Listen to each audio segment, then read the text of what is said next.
Hey everyone, welcome to Firescale Audiobooks. If you enjoy the audiobooks, don't forget to subscribe to the channel. If you'd like to support us further, consider becoming a Patreon member. As a member, you'll gain the ability to request the next part of a novel audiobook I've uploaded, depending on your Patreon tier. 1 week later. Jason looked at the students with a solemn expression. Everyone has worked hard in the past 7 days. However, everything is just a preparation for this. For the next 7 days, all of you will be living inside the Tevlin forest. You only have one task on this trip.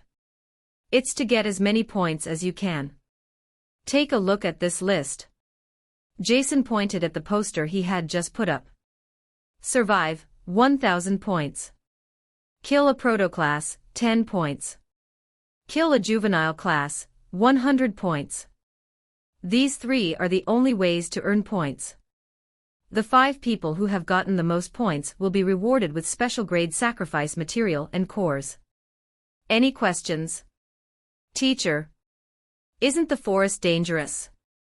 A student asked, her face turning pale as there was a possibility of dying. You will be given this necklace. Jason took out a simple necklace with a tiny green jade on it. This necklace serves 3 purposes: showing us your location and counting the number of your kills. There will be 4 teachers, including me, that will monitor the whole forest. We are assisted by our familiars to keep you safe. However, if we deem that you have failed, it means that you will have to retire with the amount of points you've gathered at that point. Of course, if you think that you can't continue the trip anymore, you are free to crush this necklace. It'll give us a signal that you've given up. Another student asked, what will happen if we kill an alien together? The points will be divided evenly. The pendant will record it directly, so you don't have to worry about it. Jason fell silent for a minute. Seeing there were no other people raising their hands, Jason pointed out the pile of items behind them. In that case, we'll call your names and let you choose the 10 items that you'll bring for this trip. We'll also make sure that you don't bring anything else. Each person only has 5 minutes to choose. Stella Riveria. Here. The teacher started calling the people one by one. People were panicking because they didn't know what to bring. Some of them had family members that had gone to this academy once, so they understood a bit of survival items. Meanwhile, those without experiences or those underestimating this trip choose items randomly, thinking this was easy. Some people actually chose different items due to their summons. If they summoned an elf, they didn't really have to bring a lot of things since the elf was a survival specialist. After more than an hour, Nathan was called. He looked at the piles of items. Even though he had expected this, he was quite overwhelmed by the sheer amount of items he could pick. Should I pick a tent? But I don't know how to set up the tent. Cooking. I have never learned how to cook, but at least I should make a fire to warm me up, so a box of matches is it. Even though I don't use weapons, I think I should bring a survival knife as well. I will also have a first aid kit, a water bottle, a rope, a blanket, a small towel, a compass, a small iron pot, and some spices, I guess. Maybe Fenrir can catch some fish, and I'll grill it. It should be simple, right? Nathan picked up all the items he had in mind and showed them to Jason. You have 10 items. Jason confirmed it with a nod before handing a small box. This will be your share of jerky. It should be enough to last for 10 days. You will also receive 2 pairs of t-shirts and pants. That's all you'll have for the next 7 days. If you want to change some items, you still have 2 minutes. No. This is fine. All right. You may proceed to the carriage that will bring you to the teleportation circle. Nathan nodded. He packed up his luggage nicely inside the bag. It was quite big, but not too heavy for him to carry. It might hinder him a bit during a battle, but he should be able to easily drop the bag. Of course, he was also wearing the gloves that Vivian gave. When he came out of the room, he noticed that several students had actually summoned their familiars to carry the stuff for them. Nathan couldn't help but wonder what they would do if the familiar became too tired or unable to move perfectly when they encountered an enemy. In the end, Nathan just went ahead and sat on the carriage. It took them a while before the carriage was filled up. Because they called the people randomly, Selena was already ahead, making him once again an outcast. It took them only several minutes to reach the city's plaza. Instead of a water fountain to decorate the middle of the plaza, they erected a huge circular platform in the middle. There were two big white pillars connected with an arch at the top. When they climbed onto the platform, they could see a huge, complex magic circle covering the entire platform. An old woman wearing a school uniform had been waiting for them. Welcome. Some of you might already know this, but this might be the first time for some of you. This is a teleportation circle that has been arranged by familiars. We'll be using this to reach the rural village located near the entrance of Tevlin Forest. Once you reach the village, there will be another teacher telling you the next step. This might get a bit dizzy even for people who have used it several times. You can close your eyes to reduce it. Get ready, everyone. Once the old woman tapped the ground, the magic circle shone brightly. Some students closed their eyes out of fear, while others were already used to it. Nathan's eyes remained open this time, finding his vision blinded by rainbow-colored light, as if he were accelerating. It was no wonder why the teacher said they would get dizzy. It wasn't just moving in a single direction. The light was curving randomly for several seconds before the sunlight once again replaced the blurry light. It was also the sign that they had reached the village. Gay. That's disgusting.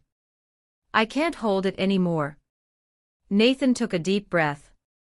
It wasn't as bad as he imagined, but a lot of people actually threw up. If you have calmed down, please leave the platform right away. It seemed that this was just a normal occurrence. In fact, the moment they were done, the person guarding the teleportation circle summoned a fish-like humanoid creature to spurt out a huge amount of water to sweep everything clean. Another teacher was waiting right in front of the teleportation circle and shouted, "Please wait over there with the others. Don't go anywhere because we'll start the moment all students are here." To Nathan's surprise, Selena appeared out of nowhere to meet him. Aha! What? Nathan frowned. Do you want to have a competition against me? Selena asked with a solemn expression. Nathan had once rejected to partner up with her, so she wondered if the opposite thing would work. Competing against you? Yes. Selena nodded. If my score is higher than yours, I want to know more about Lilith. I want to know what kind of item might be able to summon her. What if I win? If you win? Selena tilted her head in confusion. I'm sorry, I haven't thought about it. You previously increased the bet on the opposite side. So I guess you can ask me anything, even if it involves money. So you can move your family's money now? No. I'll just work to earn some money to fulfill your condition. That's why I might not be able to give it to you immediately, but I'll fulfill my promise. It was a rather tempting challenge. With their current strength, he had about a 40% chance to win. After all, he had absorbed a lot of proto-class cores before coming here. Besides, there was something that he could ask from Selena. After some careful thought, Nathan agreed to the proposal. All right. Let's do it. Selena's eyes brightened. Even though she wasn't a person who showed a lot of expression, Nathan could still feel the fire burning in her eyes. She was ready to crush Nathan with a complete victory. It seems that all of you are here. Jason shouted while standing on top of the platform. We'll immediately begin the event. Tevlin Forest is northwest of this village. You will be able to see it from here, so go there at your own pace.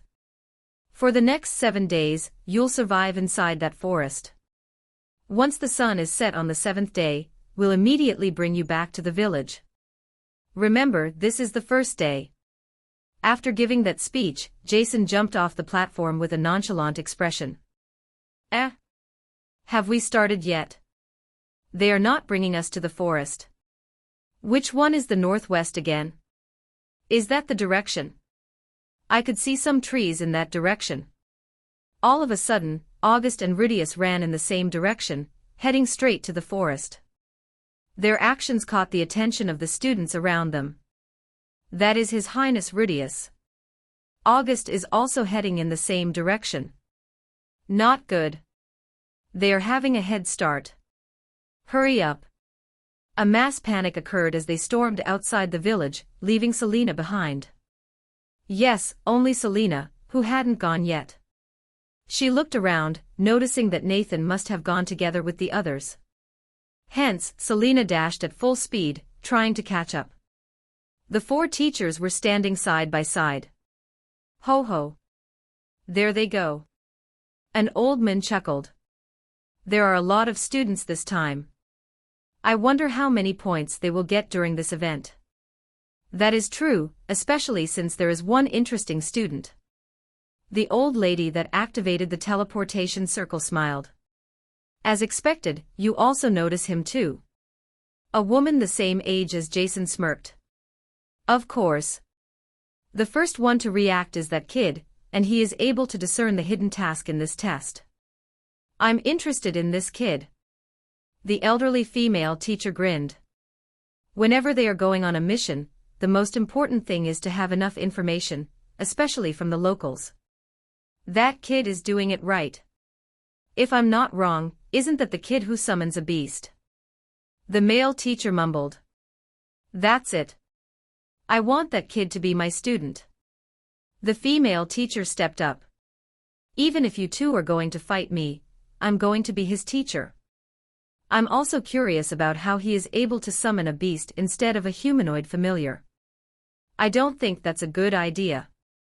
Jason opened his mouth, sweat covering his forehead. Teacher Jason. What do you mean?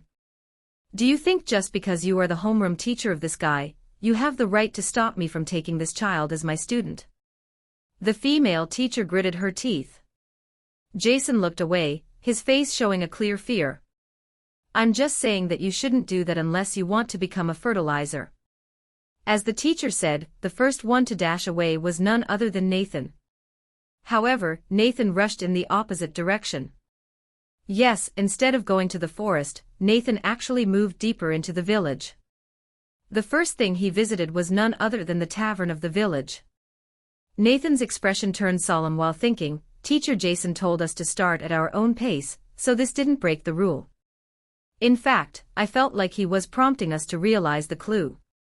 Nathan rubbed his chin before he heard the friction of the spoon against a wooden bowl. Oh my! A student? I saw that your friends are already going to the forest, are you not going with them? The middle-aged staff smiled while placing the bowl. Thank you. The teacher told us to go at our own pace, so I might as well get something to eat first before going there since I definitely won't fill up my belly with good food for a while. Nathan chuckled. Ha ha ha. What a polite child. The staff chuckled. Auntie, do you know anything about the forest? I'm a bit scared. Nathan asked, showing an innocent face. The forest, huh? I should be the one asking you. What does the academy call the forest this year? This year. Those 2 words made Nathan come to a realization.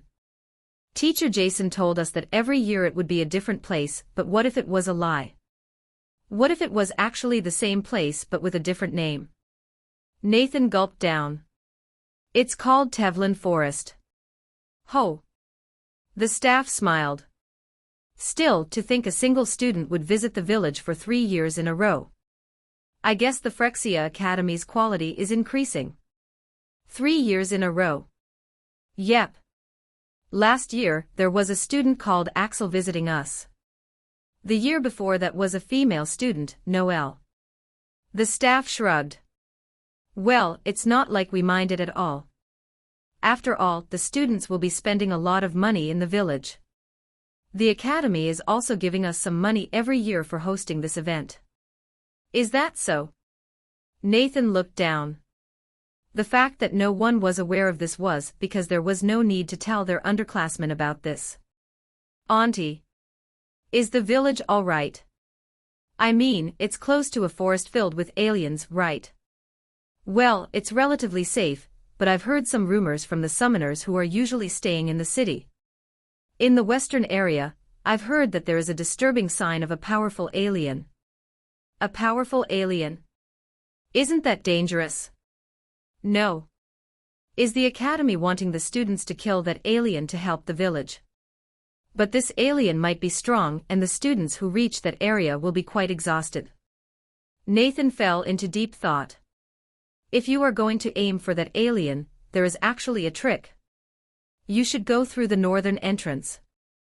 There is a small path that allows you to traverse around the forest from that entrance. Due to the position of the river, it's also extremely good to set up the camp there.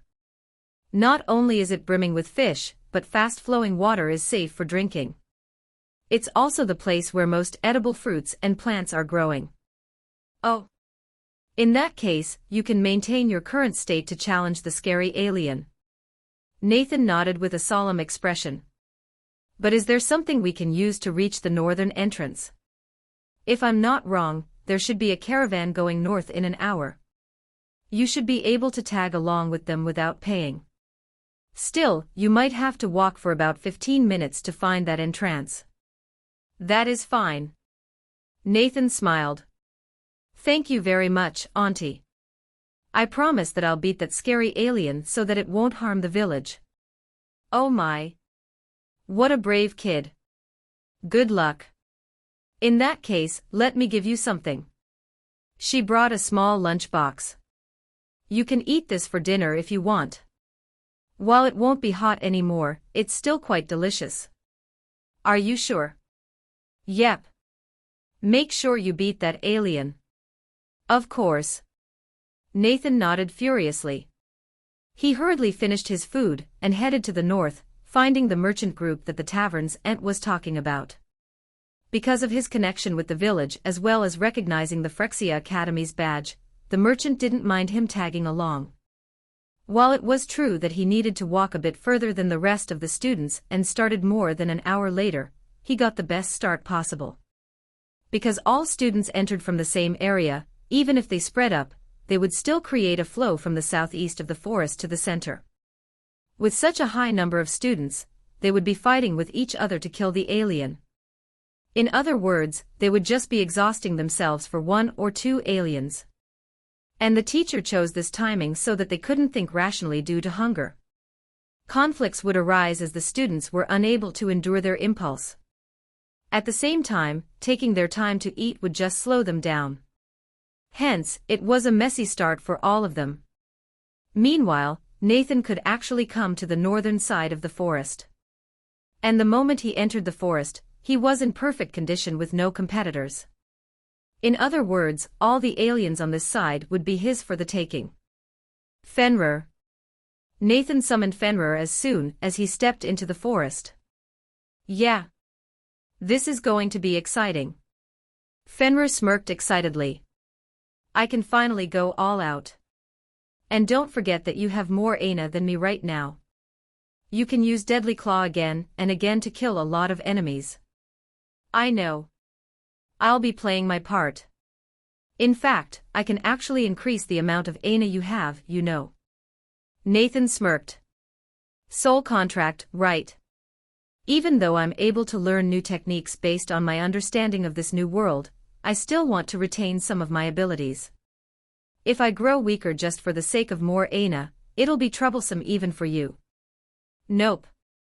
I'm not going to ask for your ability. Nathan shook his head. This is just my theory, but now that we know the amount of Aina accurately, I believe that we can tweak the content of the contract. For example, in exchange for my Aina, you can part with a bit of your dignity, like acting like a pet for 7 days or something equivalent to the Aina you receive. Sacrificing my dignity. Are you going to kill me? Fenrir glared. No matter what, he was still the prideful Fenrir, there was no way he would sell his dignity. I'm just giving you an example.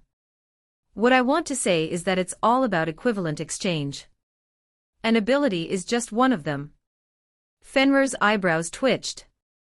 He was still angry, but he quickly regained composure. Nathan was right. If he was able to do that, he could grow stronger with only a small price. Besides, Nathan didn't need a lot of Aina since he could only use Deadly Claw in battle. Before Fenrir could reply, he suddenly heard a buzzing sound from a bush. There is something nearby. Fenrir squinted his eyes before turning to the left. There. Nathan hurriedly turned around, finding the alien for the first time. And he was actually surprised by its appearance. Isn't that? Nathan gasped in shock. The alien that came toward him was coming on all four. However, those limbs were similar to those of a human.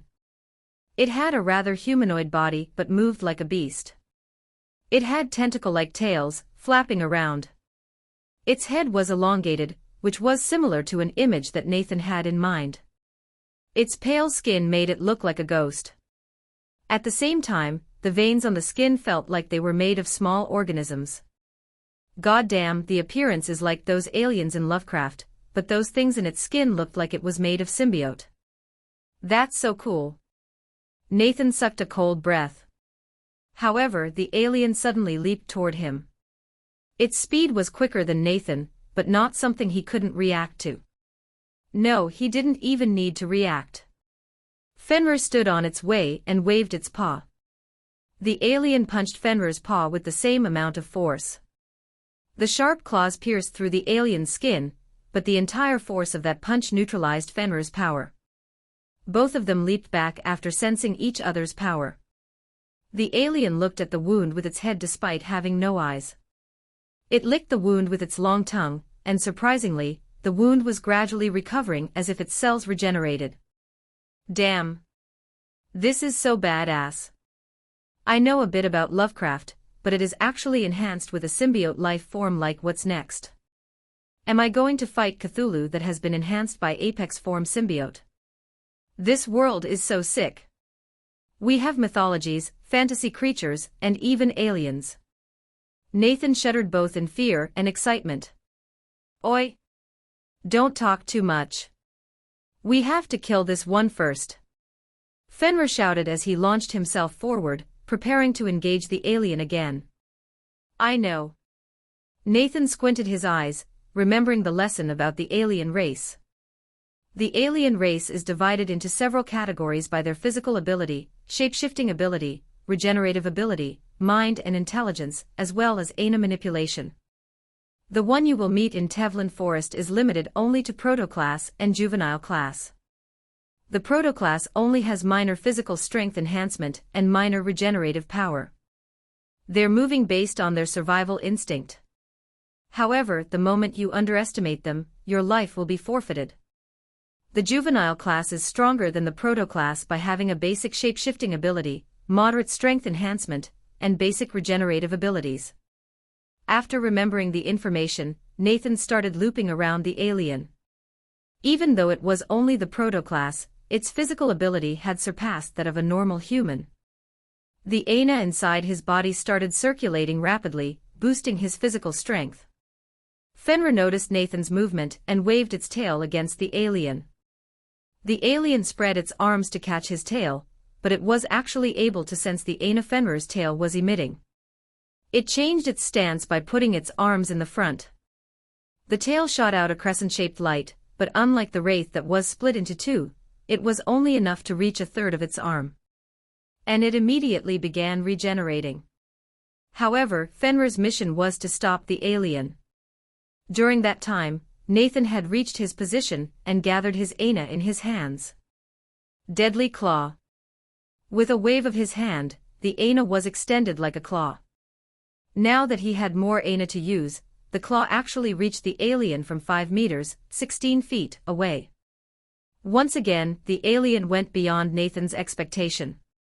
It leaned down while its tentacle-like tails grasped the claws. Most of them were cut, but 2 of them remained intact and managed to stop the deadly claw. Nathan widened his eyes in shock. The alien suddenly jumped toward Nathan, shifting his target to the easier one. Nathan blocked the incoming punch with both arms, but it wasn't enough. He got pushed back and fell on his butt.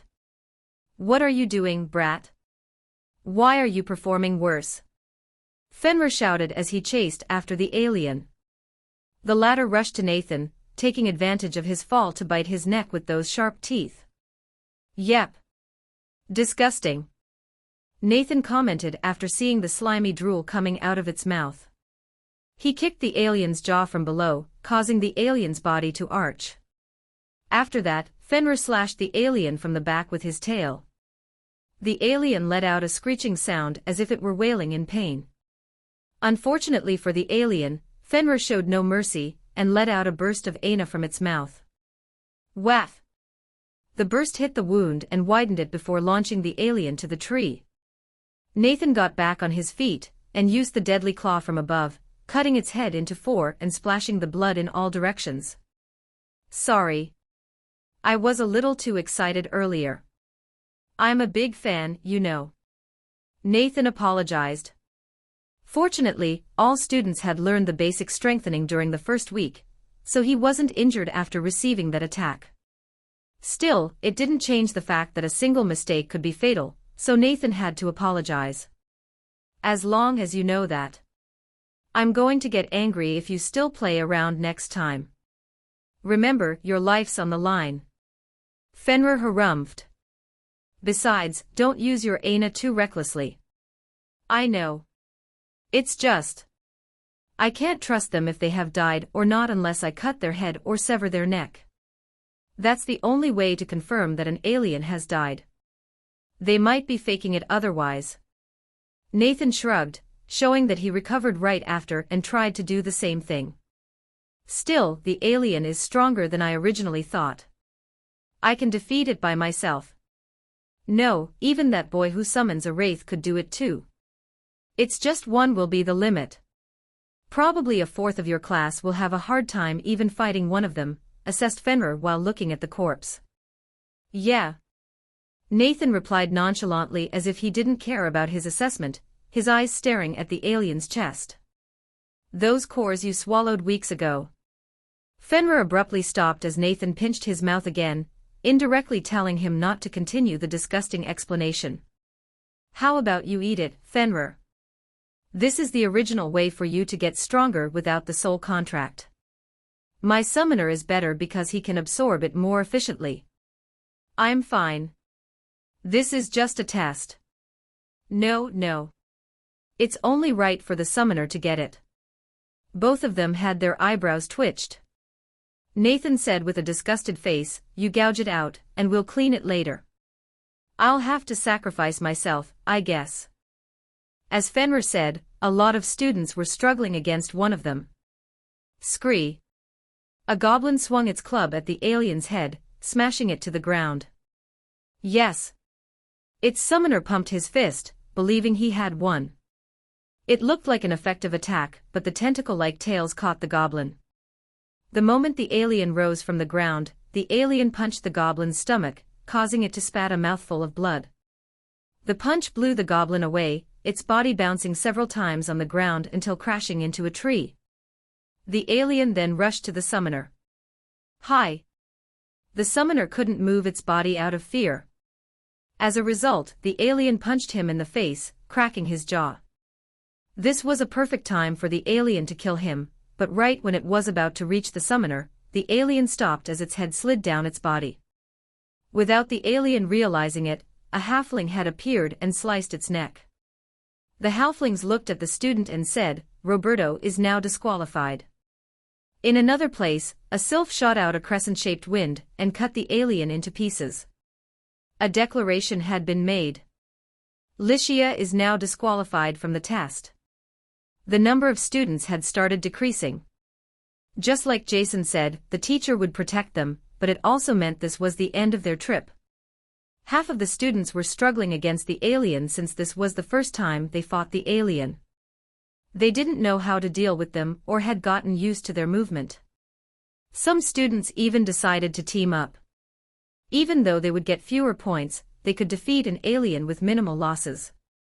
However, there were some students who managed to perform perfectly. Selena was looking down on the alien that had been pinned to the ground. All its limbs had been impaled by spears made of blood. She pointed her palm at the alien's head while saying, "Goodbye." A small burst of Aina flew toward the alien's head like a bullet. It pierced through the head before exploding, splattering all the flesh and blood in all directions. With this, we have killed 3 aliens.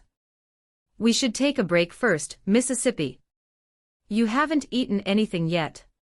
If you collapse, you simply can't kill more aliens. That person will definitely win against you if you end up falling sick. Selena let out a long sigh. That's true. I guess we'll take a break somewhere around here. Please scout the area. I'll eat after getting the core. The vampire nodded. On another battlefield, a shield blocked an alien's rush. The dwarf was pushed back a little bit, but he immediately switched stance and smacked the alien's head with the shield. After that, it sliced the body with a big axe, splitting its body into 2. Sorry for this, Rand. I'll help you once I'm done with this. August was munching the jerky with a sour face. Please pay no mind. The dwarf nodded while looking around to ensure this place was safe.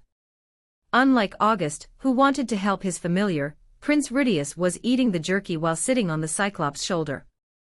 The Cyclops simply smashed the alien's body with its extraordinary strength, crushing the alien's internal organs. Go. Go. Let's kill more, said Rudius as he found the score recorded in the pendant increasing. There was simply no need for him to help since there was a huge gap of strength between the protoclass alien and his Cyclops. The teacher was observing the students from above as another sylph created a platform made of wind for them to stand on. 19 students have been eliminated. A lot of them have realized that the alien's strength is greater than their imagination and started switching their strategy. It's normal. They think that just because they're qualified as a summoner, they can do anything. We have to stop the principal from inciting the students every single time. Ha ha ha. Still, it's good that they start teaming up. That's the most efficient method. Besides, that's how a summoner should fight. If you're thrown into the front line, you will have to work together with others unless you want to die. It's not about the score or core. It's about survival. Still, that beast summoner is interesting. To think that he would go from the north. I guess he has found the hidden clue from the villagers. Well, it doesn't really matter. From how he is struggling against his first opponent, it doesn't seem like he is going to produce a significant result. Who knows? Jason shrugged. They are just starting. Every year, there will always be students who show exponential growth during this trip. But that Selena is able to kill the alien easily. August and his dwarf are able to cooperate with each other. They must have been sparring with each other a lot in the last 2 weeks. Still, the strongest one out there is Prince Rudius. With that size and strength, the Cyclops are simply too much.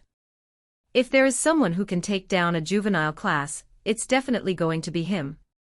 Jason sighed. Still, it depends on his performance. After all, the true test has yet to begin. The 3 teachers squinted their eyes. The survival life is much harsher than they can imagine. It's especially true for those sheltered kids. Without good food, their mood will go down. During the night, they will be unable to sleep. If they force their familiars to guard, their familiars will be exhausted the next morning. Yeah. Their water is also limited, so most of them will have to find the river. And I doubt that they can search for food from the river or forest. Even though the commoners are usually showing less talent than those from good families, they are more resilient in this test. Well, we have to wait and see. Just like last year, most will drop out because their condition is too bad. Let's see how the quality of the freshmen is this year. How about the beast summoner? The teachers turned around, trying to find Nathan, who should have the upper hand. Nathan was relaxing next to the river with Fenrir playing around with the fish. Is he? He is not trying to survive. Why does he look so relaxed as if this is a camping trip? While everyone started getting exhausted from all the battles, Nathan was actually chilling near the river. Waff! Fenrir let out a bark as a fish suddenly jumped out of the water. He slapped it to the gravel so hard that the fish couldn't flap its body back to the river. Are you done over there? I have dug that trench for you. You're not saying it's not effective, right? Fenrir asked while glancing at Nathan. I'm almost done, Nathan shouted back. He asked Fenrir to drag 2 holes. It didn't need to be very deep, but it should be long enough for Nathan to enter. After that, Nathan planted some logs on the ground to build a wall that would protect him from the chilling wind. On the left side, he used it for a small bed. On the right side, it was an empty hole with some bushes and dry twigs near the river. Are you done?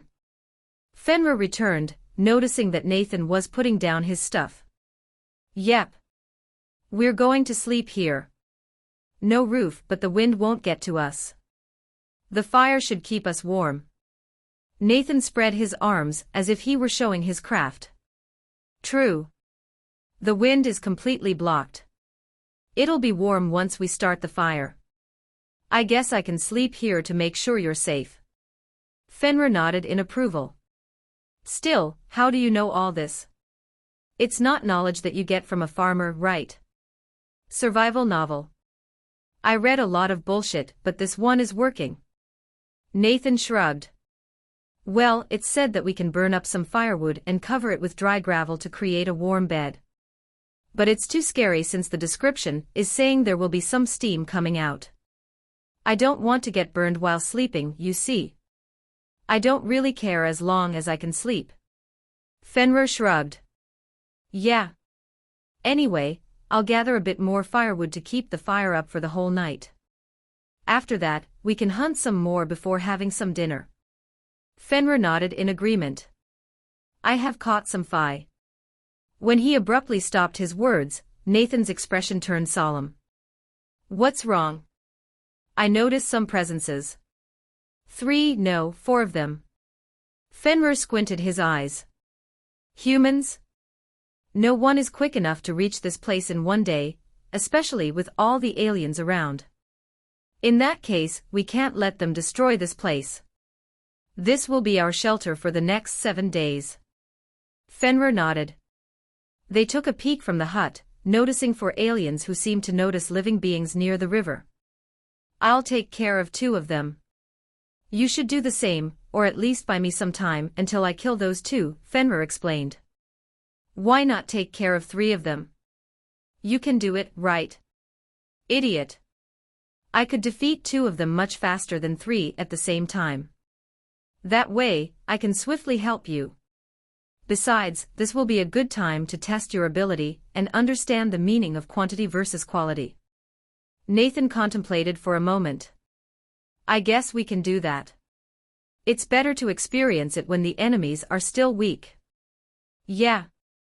I'll take care of the 2 on the left, you stop those 2 on the right. Let's go.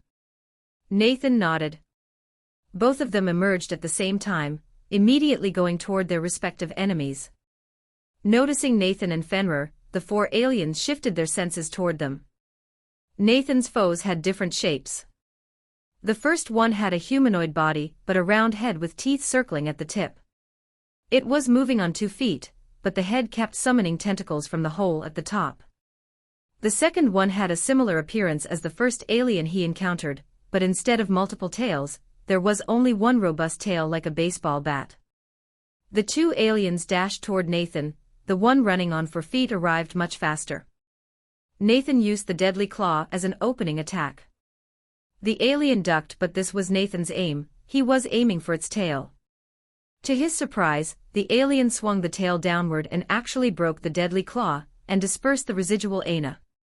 What?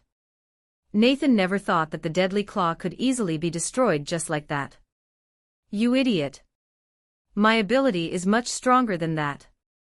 Know where and when to attack. Nathan's body shook. Despite fighting the same number, Fenrir was still able to teach him. Nathan clicked his tongue, regaining his composure. The beast-like alien pounced on Nathan, and the latter used to catch it with one hand and punched the alien's face with the other. He was fortunate to choose that way. If he didn't punch the alien away, the alien would have swung its robust tail toward him. Still, there was a second alien coming right after the first. Nathan used the deadly claw again, this time not to attack the alien but to stop it. The humanoid alien had no choice but to raise its left arm, receiving the deadly claw with its muscular body. It managed to graze the surface of its skin, but Nathan couldn't cut it any deeper. Nathan wanted to use this chance to punch the alien, but this action showed his inexperience in fighting multiple opponents. "Hey! Maintain a wide range of vision," Fenrir shouted. Nathan was startled as his eyes shifted to the left, finding the beast-like alien was about to pounce on him. The beast-like alien swung its tail at full force. KH. Nathan gritted his teeth, blocking the tail with the back of his hand. However, the impact was so great that it ended up hitting him on the head, launching Nathan away. His body bounced several times before stopping. Don't focus on only one of them. It's going to be hard to fight multiple enemies at once. Keep calm and find an opening.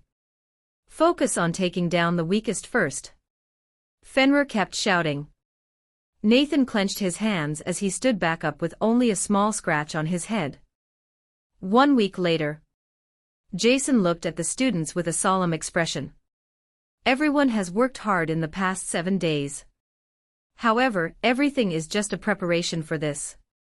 For the next 7 days, all of you will be living inside the Tevlin forest.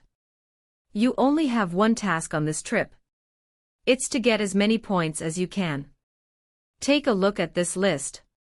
Jason pointed at the poster he had just put up. Survive, 1,000 points. Kill a proto-class, 10 points. Kill a juvenile class, 100 points. These 3 are the only ways to earn points. The 5 people who have gotten the most points will be rewarded with special grade sacrifice material and cores. Any questions? Teacher. Isn't the forest dangerous? A student asked, her face turning pale as there was a possibility of dying. You will be given this necklace. Jason took out a simple necklace with a tiny green jade on it. This necklace serves 3 purposes, showing us your location and counting the number of your kills. There will be 4 teachers, including me, that will monitor the whole forest. We are assisted by our familiars to keep you safe. However, if we deem that you have failed, it means that you will have to retire with the amount of points you've gathered at that point. Of course, if you think that you can't continue the trip anymore, you are free to crush this necklace. It'll give us a signal that you've given up. Another student asked, what will happen if we kill an alien together? The points will be divided evenly. The pendant will record it directly, so you don't have to worry about it. Jason fell silent for a minute. Seeing there were no other people raising their hands, Jason pointed out the pile of items behind them. In that case, we'll call your names and let you choose the 10 items that you'll bring for this trip. We'll also make sure that you don't bring anything else. Each person only has 5 minutes to choose. Stella Riveria.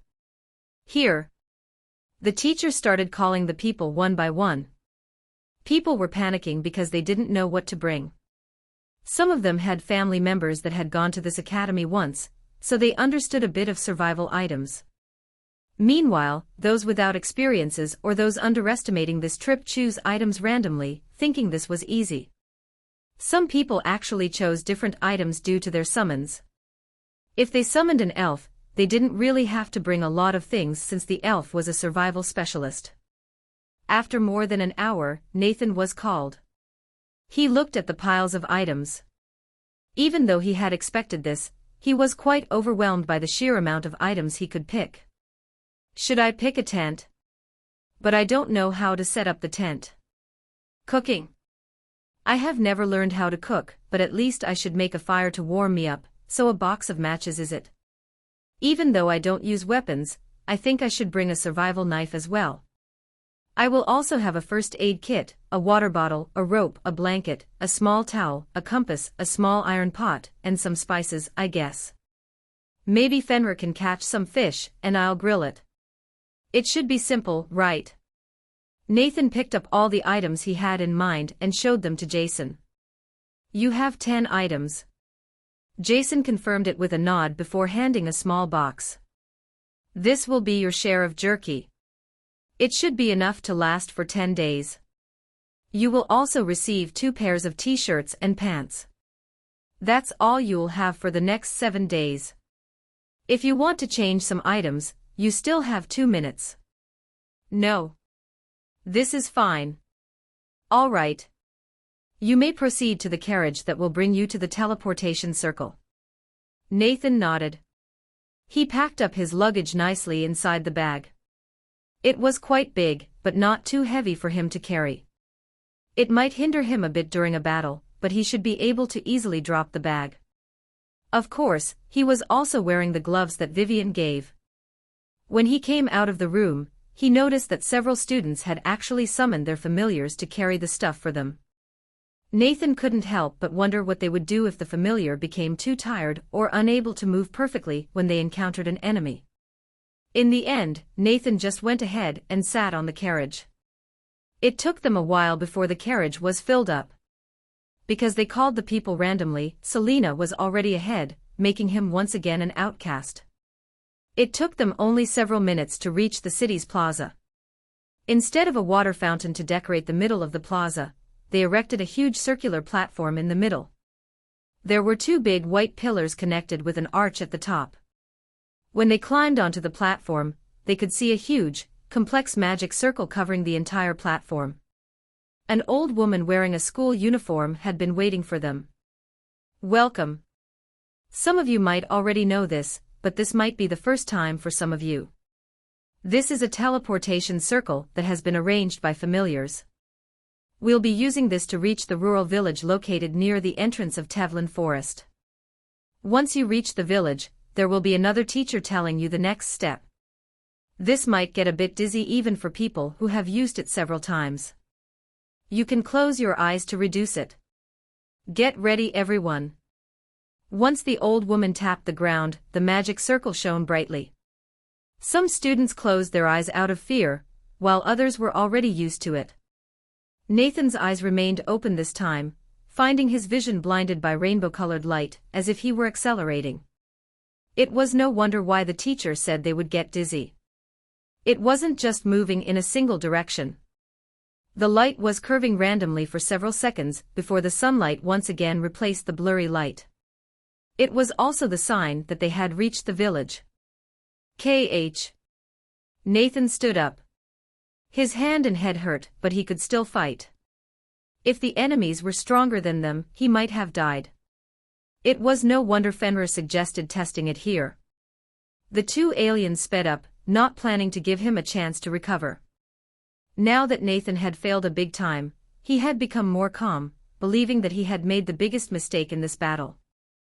The beast-like alien came first and pounced on him, using the same trick to knock Nathan down. However, Nathan boosted his physical abilities with Aina. Right after the beast-like alien swung its tail, he slipped past the alien while lowering his upper body. Then, Nathan moved toward the humanoid alien while the beast-like alien had to stop its momentum and turn around. The humanoid alien spread both arms as though it wanted to hug him. Nathan stopped, which allowed the beast-like alien to catch up. With both of them coming toward him from the opposite directions, Nathan hurriedly tossed himself to the side, letting the beast-like alien pounce on the humanoid alien. Now that both of them crashed into each other, Nathan hurriedly got up and used the deadly claw. Surprisingly, the beast-like alien managed to swing its tail right at the deadly claw as if it had eyes on its back. It's not working. Nathan frowned. The 2 aliens immediately got back on their feet once Nathan's attack failed. This time, they attacked Nathan at the same time. I can only block one of them, but it also means that the other will hit me. Nathan bit his lips, finally understanding the horror of quantity. Keep calm and find an opening, huh? Nathan had been trying to find the quickest solution to a problem. In this type of battle, he noticed that doing it would be problematic. He inhaled deeply, cooling down his head. Now that he thought about it, Alicia's training was similar to this. Despite fighting her alone, he would always get struck from an unexpected direction. Keep your eyes open. By seeing the attack, you will be able to react. Nathan muttered, repeating what Alicia said back during their spar. The humanoid alien attacked from the right side, while the beast-like alien came from the left side. He kept his eyes peeled, noticing that at the last moment pouncing movement increased the alien's speed. As a result, Nathan chose to avoid it first by taking a step to the right. However, there was a coming punch from the other alien. His head processed the situation almost instantly. Since the left side was blocked by the alien, he had to avoid this punch without going to the left. Nathan chose to lower his knees, barely avoiding the punch. After that, he moved diagonally and punched the humanoid alien in the face, specifically aiming it toward the other alien. As a result, the humanoid's alien tripped and crashed onto the beast-like alien. However, the punch was too weak because his right hand was still hurt from earlier. I didn't use enough power. Nathan panicked for a second. Out of desperation, he kicked the humanoid's alien, which gave enough force to make them both fall. This was an opportunity to kill them. With a swift wave of his hand, his deadly claw reached the humanoid alien, cutting its upper body. The beast-like alien managed to place its tail between them, which ended up blocking the deadly claw. Now that the humanoid had been cut into pieces, the weight that pinned it to the ground had gone. The alien immediately pounced on Nathan. No! Nathan shouted and grabbed the alien's neck as the latter was trying to bite him like an insane dog. The thick drool was about to fall off its lips. At the same time, Nathan noticed that the tail was moving to the side as if it wanted to get another hit on Nathan. Now that he had gotten used to maintaining a wide vision, Nathan kicked the alien first. The alien rolled several times before getting back on its feet. However, Nathan didn't kick it too far. As a result, without him leaving the ground, Nathan could use the deadly claw and reach the alien. The alien reacted too late as the 3 claws had pierced its head from below. As soon as Nathan pulled the claws, it sliced the head, thus killing the alien. Ha! Ha! Nathan panted a few times as he continued lying down. I finally killed both of them. To think that killing 2 aliens would be this hard. When he was about to relax, he remembered Fenrir was also facing the 2 aliens. That's right. Fenrir. Nathan hurriedly got up, only to see Fenrir already waiting right in front of him. It seems that you're finally done. Fenrir smirked. Ha! Nathan laid back down while complaining, if you were done with your opponents, you should have helped me. I was planning to help you, but when I saw you gaining your momentum on the battle, I decided to watch until the end. It seems that you finally understand what it means to fight multiple opponents of the same level. Yeah. I only have 2 arms and 2 legs. There's no way I can stop all attacks, especially when they attack at the same time. As expected, for the summoning ritual 2 weeks from now, I'll need to summon a familiar that can help us in battle. Nathan sighed. As long as I understand it, you need to strengthen me first. Sell me your dignity. Nathan smirked. Fenrir tapped Nathan's forehead with his paw while saying, I'm thinking about what I'm planning to exchange. Anyway, get some rest and review the battle. We might face more than 4 enemies at the same time. I know. Nathan looked at the blue sky while muttering, I wonder what kind of familiar should I summon next. It needs high battle prowess. If I want to win against Selena, I should get into the top 5 on this trip. It means I can get a special item for the sacrifice. It seems I have to seriously consider what kind of item I want. The night fell, the true challenge of this trip had begun. On one corner of the forest, a student kicked a kobold while shouting, Why can't you do anything? Hurry up and build me a tent. Caillou. The kobold was trying to say anything but could only tolerate his behavior. Unfortunately, the kobold couldn't build the tent. Not only did the student not bring any tent or the equipment for it, but the area didn't have anything that could be used as tents. The only things the kobold could find were twigs and fallen leaves. On another corner, there was a student in better condition. She had set up a tent, but the eerie atmosphere of the forest kept her awake. Are we going to be fine? Are we going to be fine? She kept asking the same question over and over again. There was a howl coming deep from the forest, which made her rise from her sleeping bag while saying, "What's that?" "The aliens are coming. I need your help, Axeles." She bit her lips, staring at her familiar. "I can be on the lookout, but if I don't rest, I won't be able to recover my stamina and Aina. In the worst-case scenario, I won't be able to fight any more tomorrow. I don't care. There are so many dangers here. You're the only ones who can do it." She shook her head furiously, demanding that her familiar stay awake. Most of the students had similar situations. This was the first time they camped outside without anyone helping them. However, the commoners were different. Their lives weren't that good to begin with, so they had to do a few things for survival. Learning how to camp was included. Some students had set up a tent, but a few were luckier than the others since their area had a lot of firewood to warm them up. Meanwhile, August and his dwarf had worked hard together to build a dirt house. It was a simple cube with one chimney. "You'll be on the lookout first. Switch with me 5 hours later," ordered August. The dwarf nodded in agreement. This whole time, August had been doing everything together, so their friendship grew during the trip. Meanwhile, the Cyclops were in a similar predicament. "All right. It's good now." Rhydius looked at the half-sphere made of dirt. It wasn't big or fancy, but it was a nice little hut that could block the wind. He had taken advantage of the Cyclops' size to make this small hut like building a sandcastle. "I will summon you once I need you. For now, recover as much as possible. We need to do this for 7 days after all." The Cyclops nodded before disappearing into thin air. Both Rhydius and August had their own places to block the wind. The same couldn't be said to Selena. "Ha!"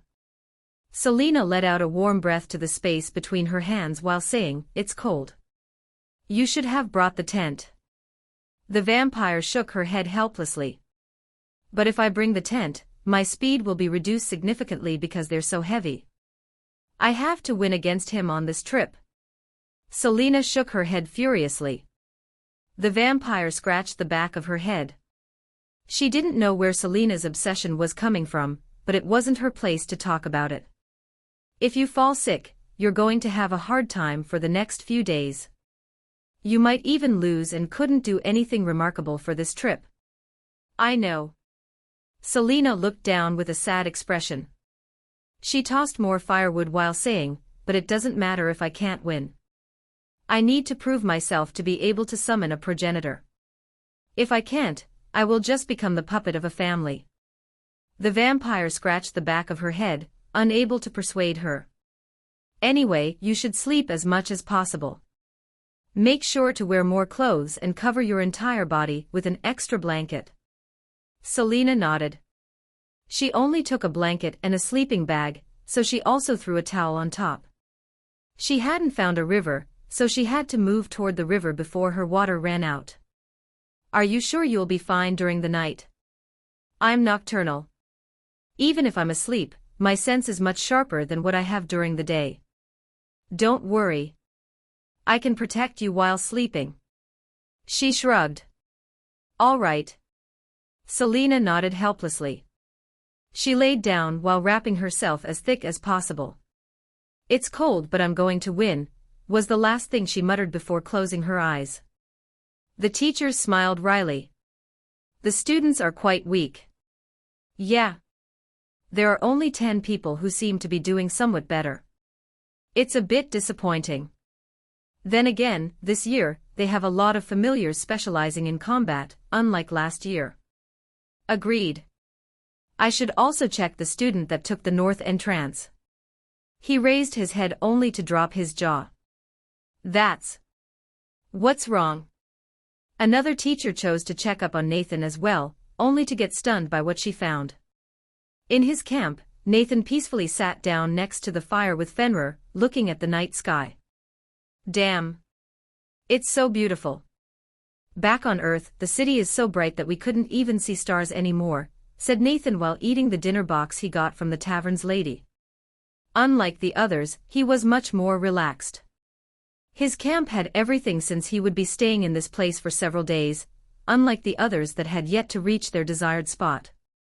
He grabbed the makeshift kettle and took a sip of the hot water, warming his body. Even though this forest is dangerous, this place feels soothing. Don't forget that we'll be fighting a lot tomorrow, Fenrir warned him before devouring the cooked fish in one go. I know. Looking at such a peaceful atmosphere, the teachers couldn't help but say the same thing. See? When the others are busy surviving in the forest, he's really treating this as a camping trip. Ha! Where is the freaking juvenile class alien we're searching for? Nathan complained. We have been going around since yesterday, but we haven't found a single clue of the juvenile class alien. It's not that big of a deal. We still have 4 days left. Fenrir shrugged while staring at the sky. We should get back soon. It's going to be dark in an hour or so. We have ventured a little bit too far. Fine. Nathan sighed. He might have become a bit impatient because he had promised the ant from the tavern that he would kill this juvenile class. Besides, haven't we killed a lot of aliens lately? Yeah. Nathan scratched the back of his head, feeling a bit frustrated. Anyway, what's... Fenrir suddenly stopped talking and tilted its head to the left. What's wrong? I heard a scream in that direction. Let's help that person then, replied Nathan without hesitation. We can still get some points by killing the alien. Yeah. Let's go. Fenrir led the way. They crossed the woods at pretty high speed before Fenrir noticed even more things as they were approaching that person. My instinct is kicking in. Something strong, but not in the direction of the scream from earlier. Fenrir pointed his paw to the right this time. Huh? Not in that direction. Nathan paused for a moment. Is the one screaming a woman or a man? A man. All right. Let's check the danger first. Nathan pointed to the right. Fenrir's eyebrows twitched. You sure know your priority. What? The teacher is gonna save him even if we don't. On the other hand, if that scream somehow disturbs this strong presence, that might be the juvenile class alien, we would be screwed. Yeah. Fenrir sneered while adding inwardly, who would believe you? What? Nathan shrugged. Nothing. I'm just thinking that you're going to face a lot of problems with that mindset in the future. I'm sure of it. Fenrir harumphed. Cursing me, eh? Fenrir didn't reply anymore as he guided him closer and closer to the strong presence he sensed. It took them 3 minutes since they had to slow down and be careful. They ended up reaching a small hill. The small hill was only 30 meters, 98 feet, tall. Even though the trees were scattered evenly in this hill, there was a small spot on its slope with no trees on it. It was there they found several aliens. 5. Nathan squinted his eyes. Proto-class aliens. It is a lot, but I don't think those are the ones you sense, right? Can you see that small cave? Fenrir asked, pointing at the small black dot between 2 trees. Cave? Nathan had a hard time finding it since the entrance wasn't too big, and the trees almost completely covered his eyes. It was a bit hard to see, but he indeed found a cave. What of it? You might not be able to see it, but that's where the terrifying existence is. I can't see it well from this location, but I don't think I can win against that with my current strength. Fenrir's expression turned grim. As if sensing Fenrir's gaze, an alien emerged from the cave. It had pale purple skin. Its body was similar to that of a human, but its head was like a skeleton that was only covered with a thin layer of skin, which made the noses much bigger. The alien was 3 meters tall. Hide. Fenrir slapped the back of Nathan's head as they hid behind the bushes. The alien was looking around as if trying to sense the gaze from earlier. Nathan and Fenrir couldn't see it, but they could hear a rumbling sound from the hill. Nathan carefully found a small gap that he could use to see through the bushes. That was when he found the alien was carrying a tree on its shoulder as if it were his weapon. If that's really the case, a single hit will be quite fatal for both of us. In addition, there are a lot of proto-class aliens protecting this alien.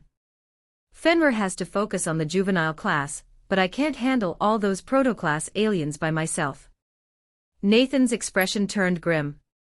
It seemed that they had to separate the proto-class aliens first before defeating the juvenile class. Fenrir gritted his teeth. I might have the chance to kill it, but I need more Aina. If I don't open up some of my abilities, I won't be able to defeat that alien. If that's the case, let's give you more Aina.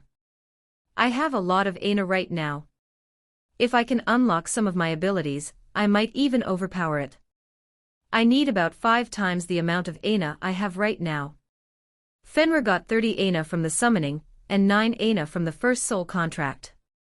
5 times the amount was a lot, but it wasn't half of what Nathan currently had after swallowing all the cores they got here. Nathan said, the soul contract is the only way. But I don't want to sell my dignity. Let's go back to the camp first.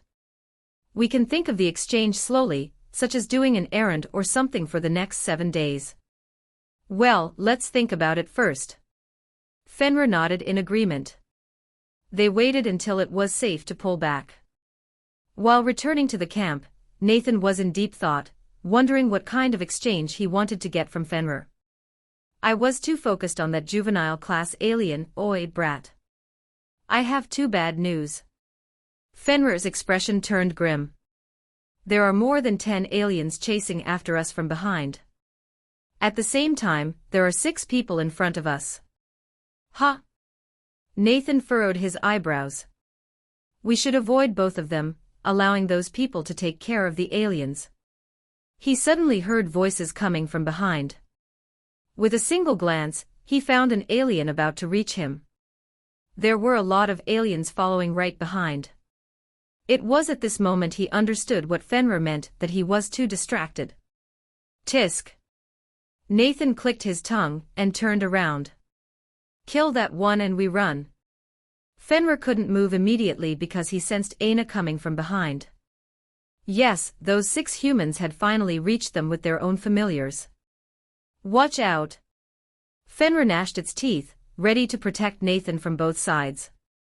Nathan didn't understand why he had to watch out, considering those people must be his classmates. But the moment he glanced back, he knew he had fucked up.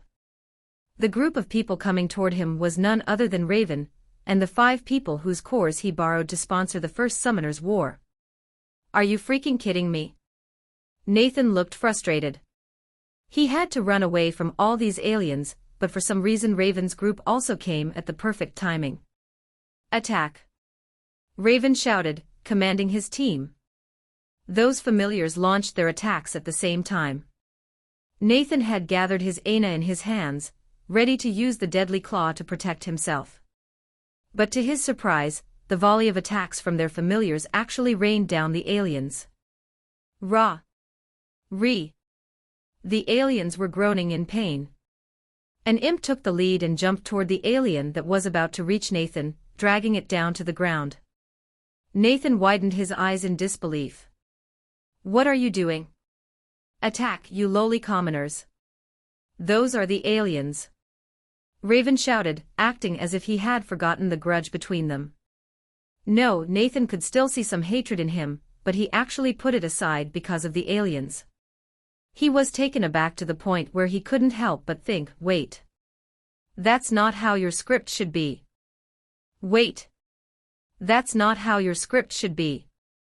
Nathan wanted to say something, but the aliens started pushing back those familiars with their sheer number. In the end, the aliens still outnumbered them. Although he couldn't completely trust him, this was a perfect chance to strike back. Fenrir. Fenrir leaped toward one of the aliens that was stopped by a hobgoblin. It startled the hobgoblin, but Fenrir skillfully used his tail to cut only the alien. Understanding what happened, the hobgoblin immediately searched for another target. Meanwhile, Fenrir came toward other aliens, taking them one by one. Unlike a normal fight, the aliens were distracted so much that they could be easily killed. Agag! The orc suddenly screamed in pain while falling on its back. All of them shifted their gazes to the orc, finding a long cut mark on its chest. The one that took the orc was an alien, but unlike the normal one, this one had its pale purple skin half covered by a bluish-green color. It had a beast shape, but its tail was sharp like a sword. The two arms had an extension of a big cleaver that stretched on the entire lower arms. Fenrir immediately turned around and swiped his claw. The alien, on the other hand, blocked his claws with the huge blade on its arm. Fenrir had to leap back as the alien tried to slice him with the other arm. What is that alien? Nathan never saw an alien like this. That's a mutant. Ravian shouted. We have to retreat. There's no way we can defeat it. Mutant? Jason hadn't taught this yet, so Nathan asked for confirmation. Fenrir. Give me an opening. I'll kill it in one shot, Fenrir said with confidence. Without hesitation, Nathan charged toward the alien. Oi! Ravian was trying to make him retreat, but Nathan paid no mind. His Aina moved to both hands. As soon as the mutant reached his attack range, Nathan used Deadly Claw on both hands. The alien raised its head before using both arms to block the Deadly Claw. The alien controlled its tail, planning to crush the Deadly Claw with its sharpness. Surprisingly, multiple skeletal hands emerged from the ground and grabbed the alien's tail, pin it down. Shah! The alien roared, struggling to free itself. Fenrir saw his opportunity and landed on the alien's back. His anus swirled around his paw like a raging typhoon. The moment he hit the alien back, its skin and the flesh underneath it were distorted as the alien suddenly fell down to the ground, spitting a mouthful of purple blood. The Deadly Claw swept in, slicing the alien's head to make sure it died. Isn't that Alicia's? Nathan sucked a cold breath. Talk later, said Fenrir while turning his head to the side. Attack again. Kill them. Raven shouted. The others followed suit, turning the battle around. They killed the rest of the aliens easily by cooperating with each other. Although Nathan didn't say anything, those skeletal hands must come from Raven's wraith. He never thought that Raven would actually help him. Nevertheless, they took care of the remaining aliens in just 5 minutes. It was certainly easier to fight as a group, but at the same time, the point had been divided as well. Now that the aliens had been dealt with, another tension rose between Nathan and Raven. Both of them exchanged glares. Raven chose to break the silence by saying, "You can take their cores since your wolf was the one who killed most of them." Nathan couldn't help but furrow his eyebrows. Why did you help me? You're thinking too highly of yourself, lowly commoner. In front of common enemies, everything is insignificant. This is why you're a mere commoner. You aren't able to differentiate priorities. On the one hand, getting all those cores would benefit him. On the other hand, it would just show his greed. Fenrir. We're leaving. Nathan chose not to take a single thing. In the end, he thought about running away if they were not here. Even though he was curious about the mutant, it was better to give it to them as thanks for help, not that he would say it out loud. That lowly commoner.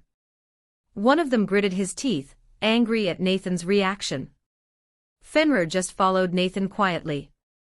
As soon as Fenrir didn't sense their gazes anymore, he immediately hopped on Nathan's head. I've exhausted my Aina. Because of Alicia's ability. Yeah. I managed to copy that power, only the downgrade version though. I felt like she was able to completely shred the alien apart, if she was the one doing it with full power. I didn't have enough Aina to use such a thing. Is this where your confidence is coming from? Is it registered in your skills list? Nathan smiled. Fenrir had just proven himself to be able to learn a new ability. It could be said that he could sacrifice some of his skills to get more Aina while he mastered techniques unique to this world. It's not there. That list is probably only for the abilities I carry over, not learn. I see. Nathan contemplated for a moment, wondering if he could use this new knowledge for the soul contract. Still, to think that Guy would help you in that situation. Fenrir didn't think that Raven would do such a thing. If it were him, he would have attacked Nathan together with the aliens before retreating. Shouldn't you at least say thanks to him? Thanks, huh? Does he really deserve it? Nathan's expression turned cold. What do you mean? Is my summoner someone ungrateful? Fenrir disliked such a thing since it reminded him of what happened in the past. No. I'm not ungrateful. I'm merely asking whether I should be thankful or not. Don't tell me you don't say thanks because they are not females, right? Fenrir's eyebrows twitched. If Nathan ever said yes, he would definitely bite him. He continued, that guy looked like a decent percent. Maybe there was some misunderstanding or whatever before. Decent? Well, you could say he is decent, his scheme, that is. We should have beaten that lowly farmer. A guy shouted, frustrated by Raven's action. Meanwhile, the other friend actually lowered his head. I'm sorry. I didn't notice that a mutant would actually be among them. The other three friends widened their eyes in shock. What? Raven only waved his hand. It doesn't matter. With this, we have seen what he is capable of. His Aina manipulation has already reached manifestation. In addition, that wolf is able to speak, and its strength is much stronger than any of our familiars. But. There's no but. I have made a decision. Don't disturb him anymore.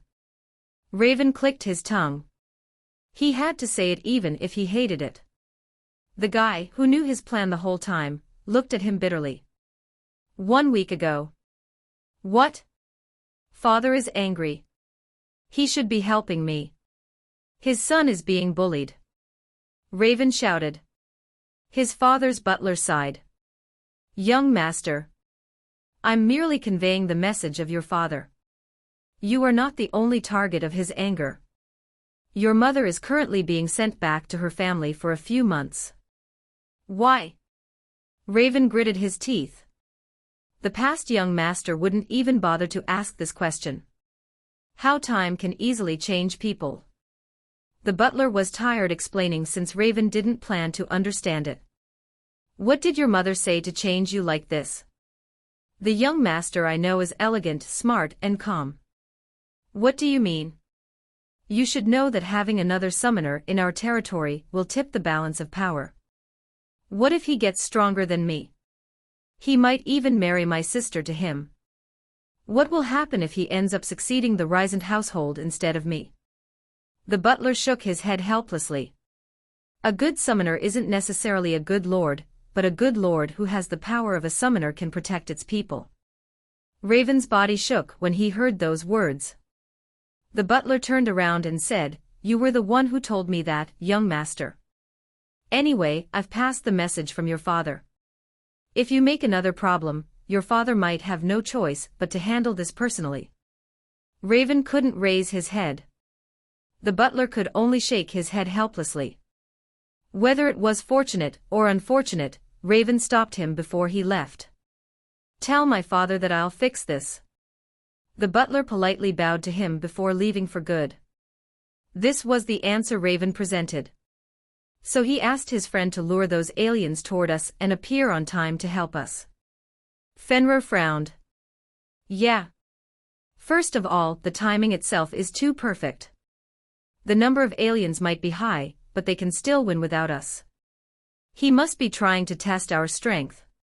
But why? Why did he do all this? It was to send a message. He assumed I wouldn't know, but he wanted to show that he would be the bigger person and chose to help me. This way, he could solve the grudge between us without him apologizing. If I was oblivious to it, he would also receive my thanks, which made me owe him a favor. What a bastard. Fenrir was angry. He never thought that Raven would manipulate him. Nevertheless, if he doesn't bother me again, I don't plan on harassing him. I'm not that petty. Humph. Fenrir snorted. I should have teared him off. Such a scheming person. I don't know what you're feeling about your father is, but isn't he the same? Fenrir smacked Nathan's head but didn't say anything. Ignored, huh? Nathan chuckled. Rather than that, what about that mutant? Do you not know anything about it? Yeah. I'll have to ask my teacher once we go home. Instead of the mutant, I'm more interested in the juvenile class alien. So I only need to give you 160 Aina. That's enough for me to kill that guy. You should use the rest to summon the next familiar. Nathan thought for a moment. If you can take the juvenile class alone, I will have to handle the remaining aliens by myself. From what we can see, there should be 5 aliens near him, right? 6 from what I can see, but the number might be higher. That's going to be hard. We need to separate them. Nathan sighed while tossing Fenrir since they had reached the camp. Can you do that? I will have to focus on the big alien. I might not be able to protect you during that time, Fenrir warned him. He hadn't enjoyed this world fully yet, so he didn't want Nathan to die. Let's see. I can probably handle 3 of them at the same time, but that's my limit. We need a solution, maybe like a trap or something. At least we have several days to think of a plan. By the way, I'm curious about one thing. How did you figure out that they were scheming instead of sincerely helping you? That was a big question in Fenrir's mind that he almost forgot. They didn't seem to show any sign of a scheme, which fooled Fenrir. During the fight, is there any familiar that has a sluggish movement? Huh? Now that you mention it, the imp was rather sluggish, but it was the first one to attack as if. Fenrir sucked a cold breath as he came to a realization. In my case, I found the imp was sweating while other familiars weren't. Nathan shrugged. So that's how it is. Fenrir nodded in understanding. Anyway, catch our dinner, will you? I will have to find a plan from the so-called smart MC from novels. Nathan pointed at the river. But I'm tired right now. Fenrir complained while turning his head around, finding yet another person approaching. Why are we so popular today? Nathan sighed. He just wanted to focus on the juvenile class alien. When he took a look at the person who was currently approaching, Nathan couldn't help but say, I found my solution. I found the solution. Nathan smiled. The person that actually approached the camp was none other than Selena. He didn't know how Selena ended up here, but it was clear that her condition wasn't too good. There was a huge bag under her eyes, her face looked tired and pale. Her posture was already a mess. She was even more tired than Raven and the others. The vampire still maintained her calm, but it was clear that she was concerned about Selena's condition. Well. Nathan squinted his eyes. To what do I owe the pleasure of the 2 ladies? For you to go all the way to meet me, are you perhaps trying to surrender? Selena bit her lips. She never thought Nathan's condition was this good. No. I'm just making sure that you're all right. Since I've confirmed it, it's time for me to go. Selena forcefully spun her body to turn around, only to do it a bit too fast. Even though she just wanted to escape, her legs gave up. She tripped to the side, using her hand to barely avoid falling. Oi! Are you all right? Nathan walked to her and tried to support her. I'm fine. Selena bit her lips, her stomach growling. The vampire furrowed her eyebrows, unable to bear watching this anymore. She tapped Selena's forehead. What are you? Selena wanted to say something, but her head dropped as if she had lost consciousness. What are you doing? This action startled Nathan, thinking that a familiar couldn't do anything to harm their summoner. I'm protecting her. If this continues, her body will collapse, and she will be in an even more dangerous predicament. The vampire politely bowed to Nathan while saying, I know that it's not my place to say this, but I hope that you would reconsider the competition. Selena had been pushing herself too much because of the competition. She didn't get much time to sleep in the past 3 days. During the first night, we were ambushed by a lot of aliens, so we had to keep running. During the second night, we were not in the terrain suitable for sleeping. We tried to find one, but it was too dark, and one careless move would enrage the aliens near the area. She didn't even eat much. Nathan waved down. You can tell me the details later. For now, help me move her. They carried Selena to Nathan's bed. After that, the vampire, Risa, began recounting all their experiences. I know that this is shameless, but I implore you to cancel the bet. She is extremely stubborn. To be honest, I couldn't care less about the competition between you. Unlike the competition, it's better for her to get a good score since she has to prove her ability to her family. Do you think she will accept it if I cancel it after this? She will think that I'm pitying her and might become more uncontrollable. It's fortunate enough that she is just exhausted, not sick. This. Risa didn't have any solution. Nathan was right. Selena would just get angry and she couldn't imagine what she would do after that. The only way to solve this is to have her admit defeat herself. Then again, there might not be a need to do it. What? If she continues pushing herself like this? I know. I'm just telling you that there's a solution that can make her not give up, but also not put herself too far. Risa was dumbfounded. She couldn't think of any solution that could change Selena's mind. Of course she didn't have one. Nathan had just discovered it an hour ago. But I need your help to do that. What do you think? Nathan explained his plans in detail. She never thought such a thing was possible, but Risa knew that she had no choice but to accept this condition. Can you see in the dark or something and get some firewood? Since you two are strong, I think I can leave her side for a bit, so yes, I can find them. Good. Grab me a bunch of firewood as quickly as possible. It's already dark, and I don't want to work overnight. All right. As soon as Risa left, Fenrir couldn't help but ask, so what we need to do is improve her condition, huh? How are we supposed to do that? It's simple. Just make a warm bed. Nathan smirked. We will have to make the trench slightly deeper. After that, we'll burn the firewood until it is reduced to charcoal before burying it with dry gravel. The one I told you about before.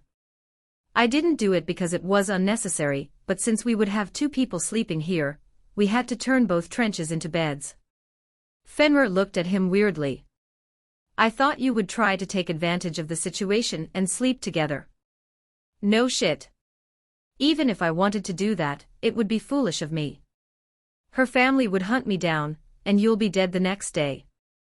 Nathan shrugged. Heh. Besides, if I do something like that, I'll become a loner for real. She is probably the only person I can consider a friend in this academy. Fenrir couldn't deny that claim. August had talked to him multiple times, but no one had approached Nathan as sincere as Selena. Well, I don't know if this warm bed will work. If it looks like something is burning, wake me up, will you? Nathan winked playfully. We need her at her peak if you want to kill that juvenile class alien. I know. Fenrir looked at Nathan's sincere expression before deciding, I think I know the term I can give for all that Aina. In exchange for giving me 160 Aina, I will become your wingman for 7 days. How's that? Nathan froze as though it took a moment for him to process what Fenrir had just said. He turned his head like a robot and replied with a question. Can I call you my bro? Bonus chapter. Why were you born as a woman? A high-pitched scream resounded across the room. The 8-year-old Selena could only cover her ears while holding back her tears.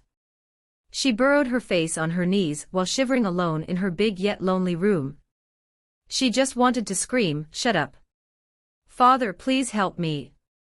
She weakly muttered. She would have had a good childhood if her father was here. All the memories with her father were filled with color and flowers. Her father smiled, saying, "I know you're going to be strong, Selena. You are my pride and joy. You are talented, more than anyone else in this household. I believe you are going to surpass me in the future. I'm very proud of you. Whatever you are going to do, I'll help you." All the memories flashed in her mind, but it only gave an empty house. A year ago, her life was filled with happiness, but it all changed the moment her father went missing. Her mother became a monster once her father disappeared. She demanded everything from her. Every time she did something right, her mother would only glare at her with such a cold gaze. Every time she made a mistake, her mother would give a harsh lecture that lasted for an entire day. She tried to do everything perfectly to avoid her anger, but it still didn't change. Ultimately, her mother passed away due to illness. When she saw her coffin, there were two thoughts appearing in her mind. On the one hand, both of her parents were gone. On the other hand, she somehow felt happy because she didn't have to deal with her anymore. Yet, this was just the beginning of her miserable life. Now that both her parents were gone, the one taking over the house was her uncle. Her second mother ended up remarrying her uncle for the legitimacy, as well as to get some control in her house. The cold gaze of her uncle whenever she saw her was like a hunter that wanted to take down his prey. Her second mother was scrutinizing her so that she would lose the chance to succeed the household. A year ago, her uncle called her to his office. He presented her with a paper, saying, "Get ready to marry someone. I'll be looking for your partner. That's the only use of you who is a woman in this family. No matter how talented you are, you won't be able to summon a vampire progenitor since both your father and ancestor had male progenitors. Not a single woman in our family history was able to summon a progenitor. Your only worth is to become a tool for the family." Selena bit her lips. She had expected this, but it didn't mean she had lost her card. If she was someone who would easily give up, she would probably commit suicide a long time ago. However, she waited, endured the mistreatment, and persisted. "That's not going to happen, Uncle." "What did you say?" He glared at her. Selena took out a letter with Phyrexia Academy's seal on it. "That's..." He recognized it immediately and saw through her plan. "I'll be joining the Phyrexia Academy as a summoner. Do you think you are able to escape from your destiny just because you become a summoner? It's useless." "It might be useless, but we don't know for sure. What we know is that you won't be able to touch me as long as I'm in Phyrexia Academy, Uncle." Her uncle clenched his hands into fists. "Do you think those 3 years are enough to escape your fate? Do you think it's enough to find your father? The fact that he hasn't come back after all these years means he has died somewhere. Even if you manage to graduate, no matter how talented you are, you will be unable to summon a progenitor. I will succeed. I'll prove it to you that my fate is in my hands. Don't think I will forget all the mistreatment I've received in this household. No. You should have killed me since the beginning. If you kill me now, the Ashton family won't escape the wrath of the Phyrexia Academy." Kh. Her uncle could only grit his teeth as he watched her leave. She managed to carry herself forward. Of course, the moment she was spotted, she left her house, using every bit of her money to survive until she enrolled in Phyrexia Academy. There was no support from her family because they were the people that wanted her to fail the most. This was the reason why Selena told Nathan that she couldn't do anything related to money. Just like Nathan, she was also desperate. The moment she read Nathan's test paper, she was stunned beyond belief. It was even more shocking the moment Nathan mentioned Lilith. It was as if a ray of light had finally illuminated this dark world. The clock that had stopped ever since her father went missing started moving again. Out of desperation, she challenged Nathan to get information about Lilith. She had chosen everything that could help her get the top score in this trip. However, it seemed that she had miscalculated her own misfortune. Her life was already filled with misfortune, and this time, when she finally found a clue, another misfortune struck her. "It's cold." Why does everything turn against me? Selena shouted while covering herself with a blanket. Her consciousness was already fuzzy, but she couldn't sleep in this terrain. She thought that luck finally smiled at her when she saw an empty stone hut near the river. She wanted to negotiate with the owner to let her rest for a bit in exchange for some cores, but it turned out the owner was Nathan, her competitor. Once again, she felt fate ridiculed her in its own way. "Oi! Are you all right?" Those words kept ringing in her ears. Despite being her competitor, Nathan was concerned about her. Yet she could only smile sadly, thinking, I am a bad girl. No. Am I any different than those people from my family? Even though I knew he was concerned about my well-being, I selfishly pushed his hand away. I need to win against him for my own sake. Despite being filled with regrets, she could still feel Nathan's hand, the very first hand that tried to help her after all this time. While recalling Nathan's face, she couldn't help but think, can you understand my desperation? HNNNH. Selena let out a soft moan. It's warm. Her voice was coarse and her body was sore, but her mind felt much more refreshed. You woke up. Nathan's voice echoed in her ears, reminding her of what happened before Risa knocked her out. Selena hurriedly rose from the ground and saw Nathan sitting next to her. The only thing that separated them was a line of rocks that seemed to be used to separate the two trenches.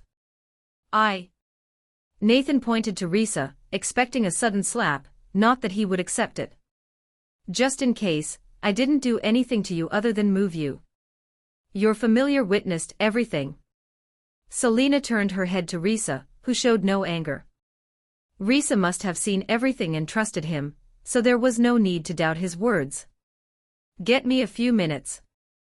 The soup is about to finish soon, said Risa while stirring the soup made of vegetables she found in the woods. That's. Selena wanted to say something while sorting her thoughts. She looked down and found that she was sleeping on top of a bed made of gravel. Smoke was leaking out of the pores. Now that she felt it, this was where the warmth came from. Nathan seemed to have helped her. She bit her lips and hurriedly said, I need to get going. I'm thankful for your help, but we're still. No need to say anything. Nathan raised his hand, stopping her. I help you not because I pity you. It's because I need you to do something. Just repay the favor of me helping you by assisting me in something. Selena couldn't say anything after that. She had been stubborn the whole time, so Nathan simply gave a reason to convince herself. What do I need to do? Tomorrow morning, I'm planning to defeat a juvenile class alien. I need your help to stop the proto-class aliens from helping the juvenile class alien.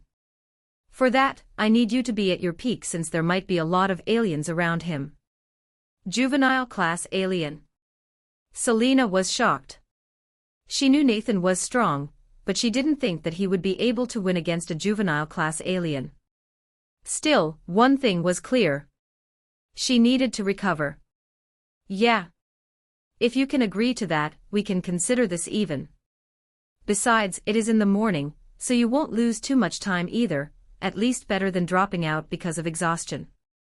What do you think? If Nathan managed to do it, he would get a lot of points. At the same time, she could also get some points from killing the proto-class aliens. She could still continue hunting for more aliens for the next 4 days. Both of them didn't know each other's points, so she might be ahead. There was simply no reason for her to reject it. This place was warm, and she could fill up her belly. Even if she had to camp out for the rest of the trip, she should be able to manage. I understand. I'll help you. Risa couldn't help but smile. As Nathan promised, he managed to convince her. And this was where Nathan became slightly greedy. He added, by the way, you can also use this shelter if you want. Of course, your familiar will have to be on the lookout during the night.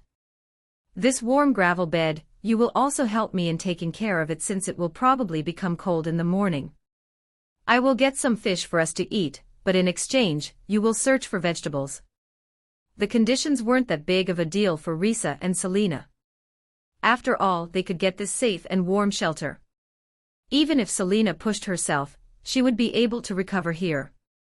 However, there was one problem. Nathan raised his index finger. When we hunt, we will promise not to go near each other. If you go to the west, I will go to the north. Of course, you will choose your direction first so that you don't think I'm cheating since I know which one is already empty or not. Then again, the aliens are roaming around, so it's not going to be empty. Selena was dumbfounded. She never thought Nathan would be this generous. Why are you so generous to me?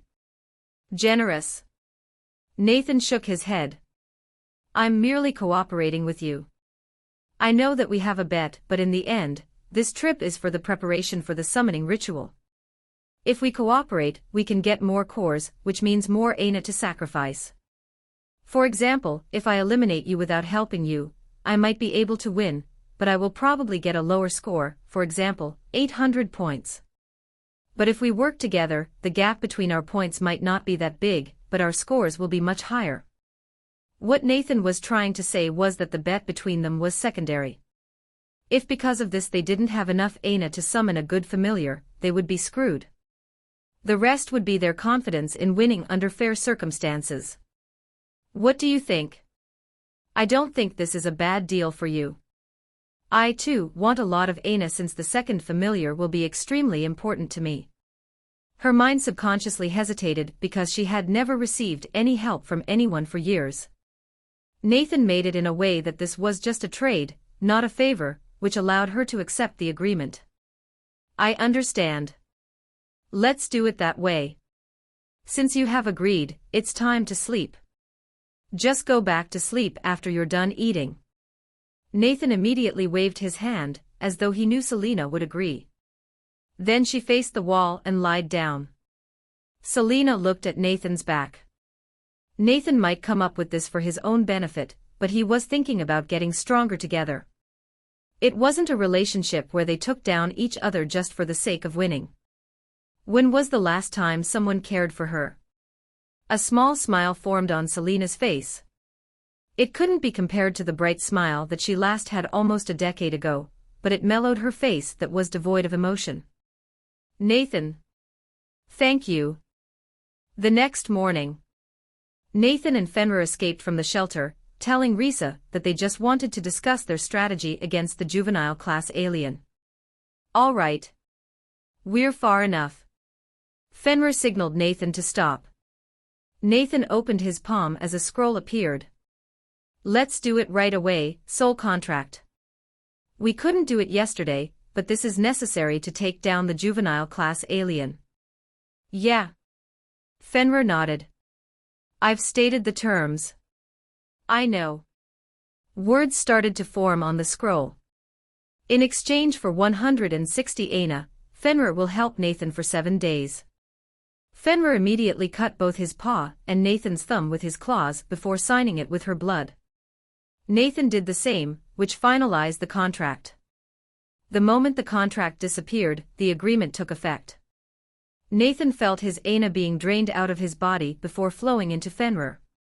Fenrir closed his eyes, feeling the change in his body. He didn't see it, but his body actually grew bigger. Nathan was quite surprised by the transformation. Fenrir was originally as small as a wolf cub. However, after getting enough essence, he grew 5 times in size. If Fenrir stood up, he would reach his thighs.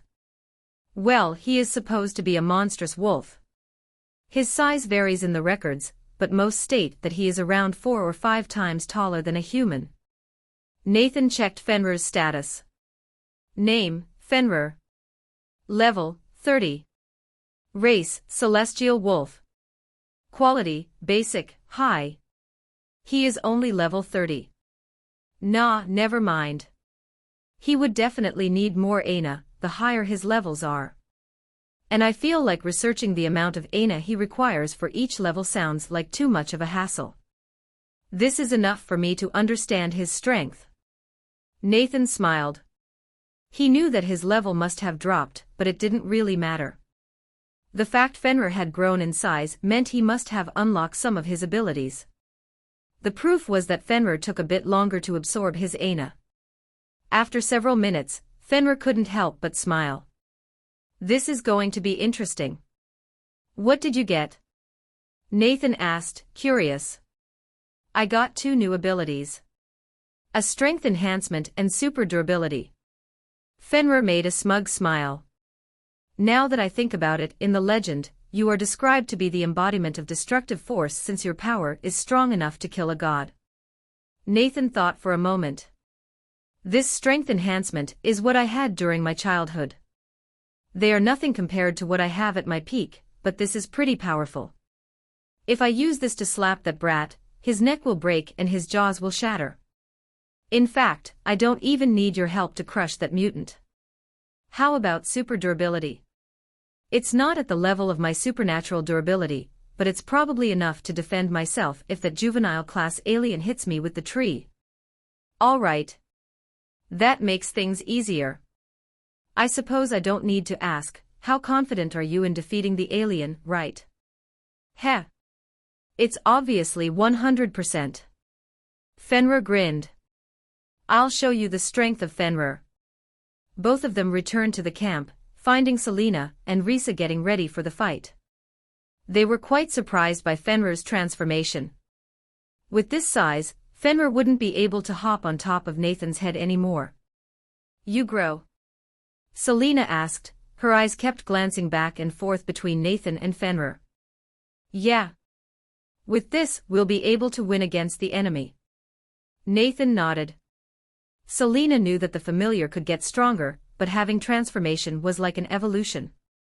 It only occurred when one evolved to a higher race. Fenrir, of course, didn't evolve. He simply regained his former strength. Just hurry up and have breakfast. I'm getting tired of waiting. I want to rip that alien apart. While walking back to the camp, Selena couldn't help but ask, still, you grow stronger so quickly. Just like when you entered the forest before anyone else since I couldn't find you at that time. Huh? I entered the forest last. Last? Selena was taken aback. But I didn't see you. Of course. I ran to the village and ate first before entering the forest. The tavern's auntie was kind enough to give me dinner and told me that there was an entrance on the north. She told me this place was good for camping. That was why I was able to make all this. Nathan shrugged, explaining everything. It wouldn't matter if Selena knew about it anyway. You what? Selena was speechless. What? I just followed the teacher's advice. They told us to enter the forest at our own pace, so I did. Besides, isn't gathering information the first thing you need to do in a new place? What will you do if you get a mission from the academy to do something in a foreign place? Just charge in without knowing anything. Selena couldn't refute any of those questions.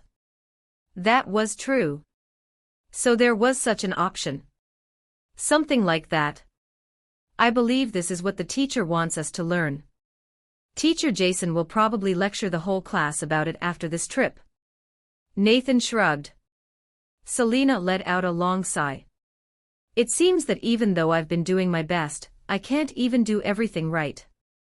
Blaming yourself doesn't really matter. What truly matters is the fact that we are learning from our mistakes. Even if I manage to do it right now, I might make a lot of mistakes in the future. Nathan shrugged. Future. Selena looked down, falling into deep thought. Do you think fate can be changed? Nathan tilted his head in confusion. He didn't know why she asked that question, but it simply reminded him of his abusive family back on Earth. There was only one answer in his mind. No one can change fate because every fate is destined. It's just that there are numerous possibilities in our future. People often use fate as a way to comfort themselves of their wrong choice, saying, "It's my fate to fail," or something along those lines. We can't change fate, but we can choose our fate. If I end up dying as a businessman, I can say I'm fated to be a businessman. If I end up dead as a beggar, I can say I'm fated to fail. The only difference between them are the choices I make in my life. In the end, fate is just an excuse. The only thing we can't choose is who will give birth to us. So that's the juvenile class alien. Selena crossed her arms. She could see the monstrous juvenile class alien. It was holding the tree like a weapon, as if the alien noticed threats. Yeah. We'll proceed according to the plan. Nathan nodded. Fenrir immediately left the group, hiding behind a tree. Meanwhile, Nathan, Selena, and Risa walked to the bottom of the hill in the open as if trying to get the attention of the alien. The aliens raised their heads before turning them down, as if they had located some presence. The aliens with mouths made some weird noises as if they were communicating, but before the juvenile class alien responded, the proto-class aliens charged forward like raging beasts. Get ready. There are 8 aliens. Risa warned them. 3 more than reported. Selena nodded. There might be a lot of proto-class aliens, but it was still manageable. I will try to get the attention of the 4 in the center. Risa flapped her wings, taking off into the air. I'll take those 2 on the right. You take the left ones. Selena started moving, only to find that Nathan remained unresponsive as if he were stunned by their numbers. However, Nathan was actually observing the aliens' behavior. He thought that the proto-class aliens had acknowledged the big alien to be their superior and followed its instruction, but he didn't know the intelligence of these aliens. They are not beasts but symbiotes. Nathan muttered inwardly as if realizing something. He suddenly stepped forward, concentrating his energy into his palm. Nathan. Selena wanted him to snap back and get into the position. To her surprise, the juvenile class turned around as though it had been waiting for them to drop their guards down. The juvenile class alien tossed the tree like it was a javelin. Selena. Risa shouted, ready to fly back. Yes, Selena got distracted because of Nathan. It seemed that he had underestimated the intelligence of the alien. He never thought that the juvenile class alien was actually smart enough to use other aliens as a distraction. Nathan used the deadly claw to intercept the tree, cutting it in the middle so that the trunk would crush to their sides instead of them. Still, Nathan didn't have enough skill to move away the small circular pieces cut between each claw. He grabbed Selena's hand and pulled her forward, avoiding them. Let's go, said Nathan before Selena said anything. Seeing the aliens were about to arrive, Selena shook her head to regain her focus and headed to her designated spot. Rawr! Several aliens leaped into the air to drag Risa down, but the latter simply raised her altitude for a little bit. Because the aliens couldn't reach her, they immediately shifted their targets from her to Nathan and Selena. Not going to let you. Risa hurriedly landed behind them. With a single wave of her hand, several blood spears formed around her. Go. The blood spears flew like an arrow. The aliens sensed the aina made of the blood spears, their instinct telling them to avoid them. This time, the aliens were split into 2 groups, Nathan and Selena facing 4 each. She was Selena's familiar, so she immediately chased after the aliens that came toward Selena while shouting, I take care of them. Help him. As soon as she grasped her intention, Selena headed to Nathan. The aliens turning into 2 groups weren't in their speculation, but the plan still worked. Blood tornadoes. Risa shot out tornadoes to the left and right of this group, which isolated them. The aliens wanted to escape, but they noticed that the power of those tornadoes was beyond what they could handle. As a result, those 4 aliens turned around, changing their target to Risa. Meanwhile, Nathan used his deadly claw from the left so that the aliens didn't go too far in that direction. Since Selena was about to arrive, Nathan extended his right hand, shooting out the claws. His timing was perfect as the claws actually went in the middle, separating the 4 aliens evenly. One alien tried to rip apart the claws with their own while another alien clasped its hands and smashed it from above. The aina dispersed, which opened up the way, but Nathan only wanted to buy some time. Selena halted her step as the 2 aliens had stepped into her attack range. She waved her hands, concentrating her ana around her body, and forming for floating spheres. They were only hand-sized, but they looked pretty similar to what Risa did. The spheres flew toward the aliens, moving faster than Risa's blood spheres. The aliens noticed it, but unlike the blood spheres, they actually hit the aliens and knocked them down to the ground. Unfortunately, in exchange for speed, the spheres didn't pack too much strength. If those were blood spheres, they would have pierced through their bodies. Still, stopping those two aliens was enough since Nathan could focus on the other two. The aliens approached Nathan head-on. After fighting a lot of them in the last couple of days, Nathan had become bold enough to do the same.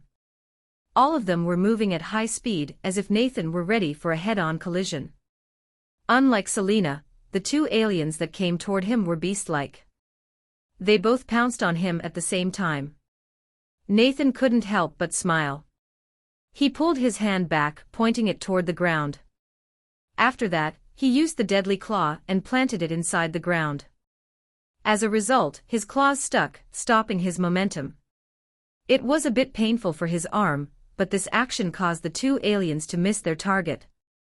Nathan waved his other hand, attacking them from the side. The right alien blocked the deadly claw with both arms, but the deadly claw actually cut the arm halfway. If it moved just one step too late, he would have cut them. Right after Nathan and Selena gained ground against their respective enemies, they heard the sound of a wood snapping. Crack! Because of his position, Nathan could see perfectly the juvenile class alien had broken another tree, ready to throw it. The alien's target was clearly Risa, whose back was exposed. Yet there was no shred of doubt in Nathan's heart that the log would reach Risa.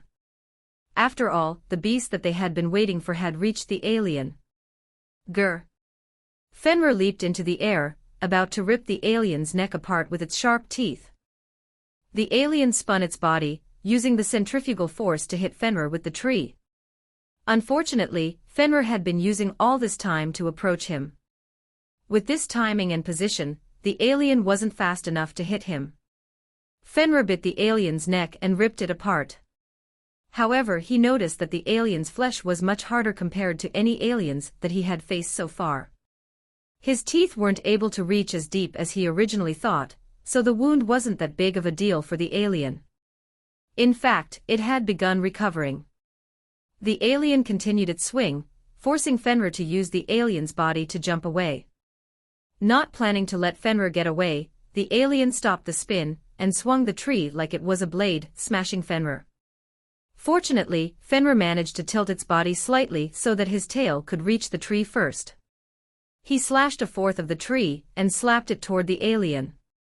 The alien dropped the tree almost immediately and caught this small trunk. To Fenrir's surprise, the alien was actually throwing this trunk toward the other three. Fenrir leaped as quickly as possible and intercepted the trunk on the way. It seems that I have underestimated the juvenile class alien. To think that it's smart enough to target the weakest link first. Because he had to stop the trunk, the alien could use that time to reach Fenrir. Oh, this is bad. Fenrir thought as he raised his hand, finding the alien had clasped both hands together and slammed them down. Fenrir's head got knocked down to the ground with so much force that the ground around it cracked. KH. Fenrir gritted his teeth, enduring the pain. After that, he gathered his ana on his right paw and slapped the alien's arm. If it were Alicia, she would have shredded the arm completely. However, even though it wasn't as strong, the force Fenrir generated was enough to bend the arm in a different direction. Ha ha ha. This is good. It's been a while since I last bled. Even though it's not as powerful, your power is still able to break through my super durability. Fenrir grinned as he raised his head. Since one of its arms needed time to recover, the alien used the other hand to punch Fenrir. Fenrir took the punch head-on, his head tilting to the side. He spat some blood, but he became even more excited. He pounced on the alien and pinned him to the ground. Obviously, Fenrir's size wasn't what it used to be. The alien was much bigger than him as well. To pin it to the ground, Fenrir had to use his strength. He used his own strength enhancement before slapping the alien.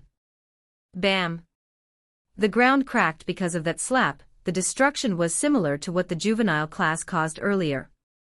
The alien grabbed Fenrir with one hand and tossed him to the side. Fenrir landed skillfully on the ground, but before that, the alien had risen from the ground.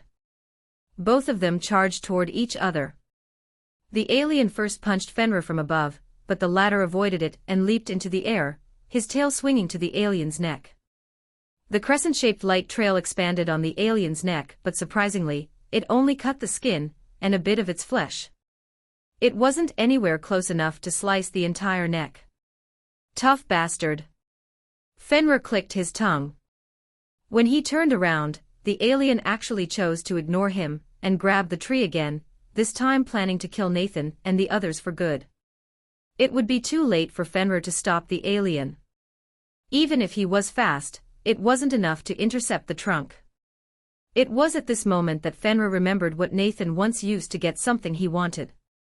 Fenrir altered the angle a little bit and rushed as fast as he could.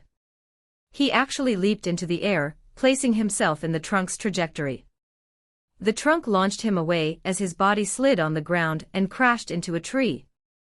Fenrir struggled to get up after receiving that hit. Noticing that Fenrir was about to die, the alien dashed to him to deliver the killing blow. When facing the punch that would kill him, Fenrir smiled. All of a sudden, he got up as if he wasn't injured. He avoided the punch and slapped the alien's face with the concentrated ana around his paw. The force sent the big alien flying as it crashed into 4 trees before completely stopping. Its jaw was broken after that single hit, but the body was still twitching. This is how we should do it, right? Faking my own injury so that he would focus on me. Just like how that brat used the power of bullshit to get what he wanted. Fenrir smirked. He repeated what Nathan said to him at that time, "It's your fault for misunderstanding, idiot." Fenrir didn't realize it yet, but the biggest development he had in this world was not Alicia's technique that he imitated. It was his experience with Nathan, allowing the prideful Fenrir to be calmer and more cunning. Nathan didn't know what was going on up there, but he sure knew that Fenrir must be having a blast. "I can't lose," Nathan muttered as he blocked the punch of the alien in front of her. The other alien leaped into the air and used its momentum to pin him down to the ground. Nathan let the alien bite his glove. Thankfully, the gloves had a thin layer of metal that resisted the jaw strength of this alien easily. After that, he kicked the alien into the air as the other alien was about to smack him from the side. Nathan rolled 2 times before using Deadly Claw to slice the alien from the side. The alien had no choice but to block it, giving Nathan enough time to stand up. However, just as he was on his knee, he suddenly heard the screams of the aliens coming from a different direction. "Aw shit." Nathan, Selena, and Risa could hear those sounds. With the aliens in front of them letting out their screams as well, they knew that these aliens would be coming soon. "There are 3 of them," Risa shouted, warning the 2. Without hesitation, Nathan said, "Selena, you take care of them. I'll be holding back these 4 aliens by myself." "But just do it. Kill them fast enough that you can help me quickly." Selena didn't argue anymore since it would just be a waste of time and worsen the condition. As Nathan said, sending her away was the best chance they could get since Selena would be able to kill them faster than Nathan. The 2 aliens obviously chased after her, but Nathan grew the claw to become a barrier that stopped the 2 aliens. "Your opponent is me." The alien that was in the air earlier had landed, the other alien had broken free from the deadly claw, and the 2 aliens had decided to change their target to Nathan. 2 aliens were his current limit, so he knew he was screwed when he had to fight 4 aliens at once. Risa had dealt a lot of damage to her opponents, but she still needed some time to kill them. "In this scenario, there is only one thing I can do," Nathan muttered as he turned around. He was currently surrounded from 3 directions. It meant that there was one direction to escape. And that was what he did. "Run." Nathan grinned. Just like how the first spar with Alicia unfolded, Nathan really ran away from his opponents. Because Selena and Risa were much farther than Nathan, and proto-class aliens weren't as smart as the juvenile class alien that could switch its target depending on circumstances, the 4 aliens ended up chasing after Nathan. Of course, Nathan cherished his life, but he was no coward. What he wanted to do was move behind a tree. The alien might not need their eyes to navigate around, but the tree would definitely become an obstacle for them. They had no choice but to avoid the trees before reaching him. It was at that time Nathan used deadly claws with both hands. The 2 aliens on the furthest side blocked the deadly claws with their bodies, leaving only 2 aliens coming straight at him. Nathan recalled the deadly claw and raised his stance. The alien on the left pounced on him while the one on the right punched him from the side, but this was why Nathan chose to fight behind a tree. Since both of them were separated, Nathan could leap toward the alien on the left. It had lost one of its arms from deadly claw, so it was significantly weaker than the one on the right. The alien on the right missed Nathan and corrected his trajectory once he landed, but it gave Nathan a chance to fight this injured alien for a brief moment. Nathan offered the alien his hand, which its teeth couldn't penetrate. The alien's tails moved like a snake, but Nathan punched the alien's belly first and used the deadly claw to stab it. The alien screamed in pain, but before Nathan could slice it up, the alien from the furthest left had reached him, slamming its entire body against him. Nathan managed to avoid falling with lots of small steps, but he ended up too much to the right, which meant the alien on the furthest right was able to catch up to him. The alien smacked his back and launched him to the side. Cough. Cough. Nathan could taste blood in his mouth. It was truly hard to fight several aliens at once.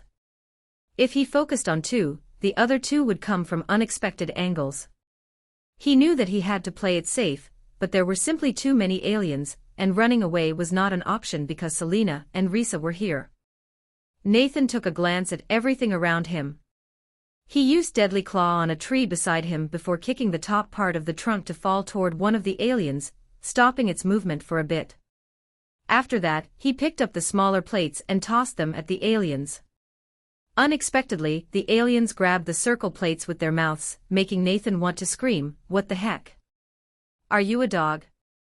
On the other hand, the humanoid alien grabbed it with both hands before tossing it back.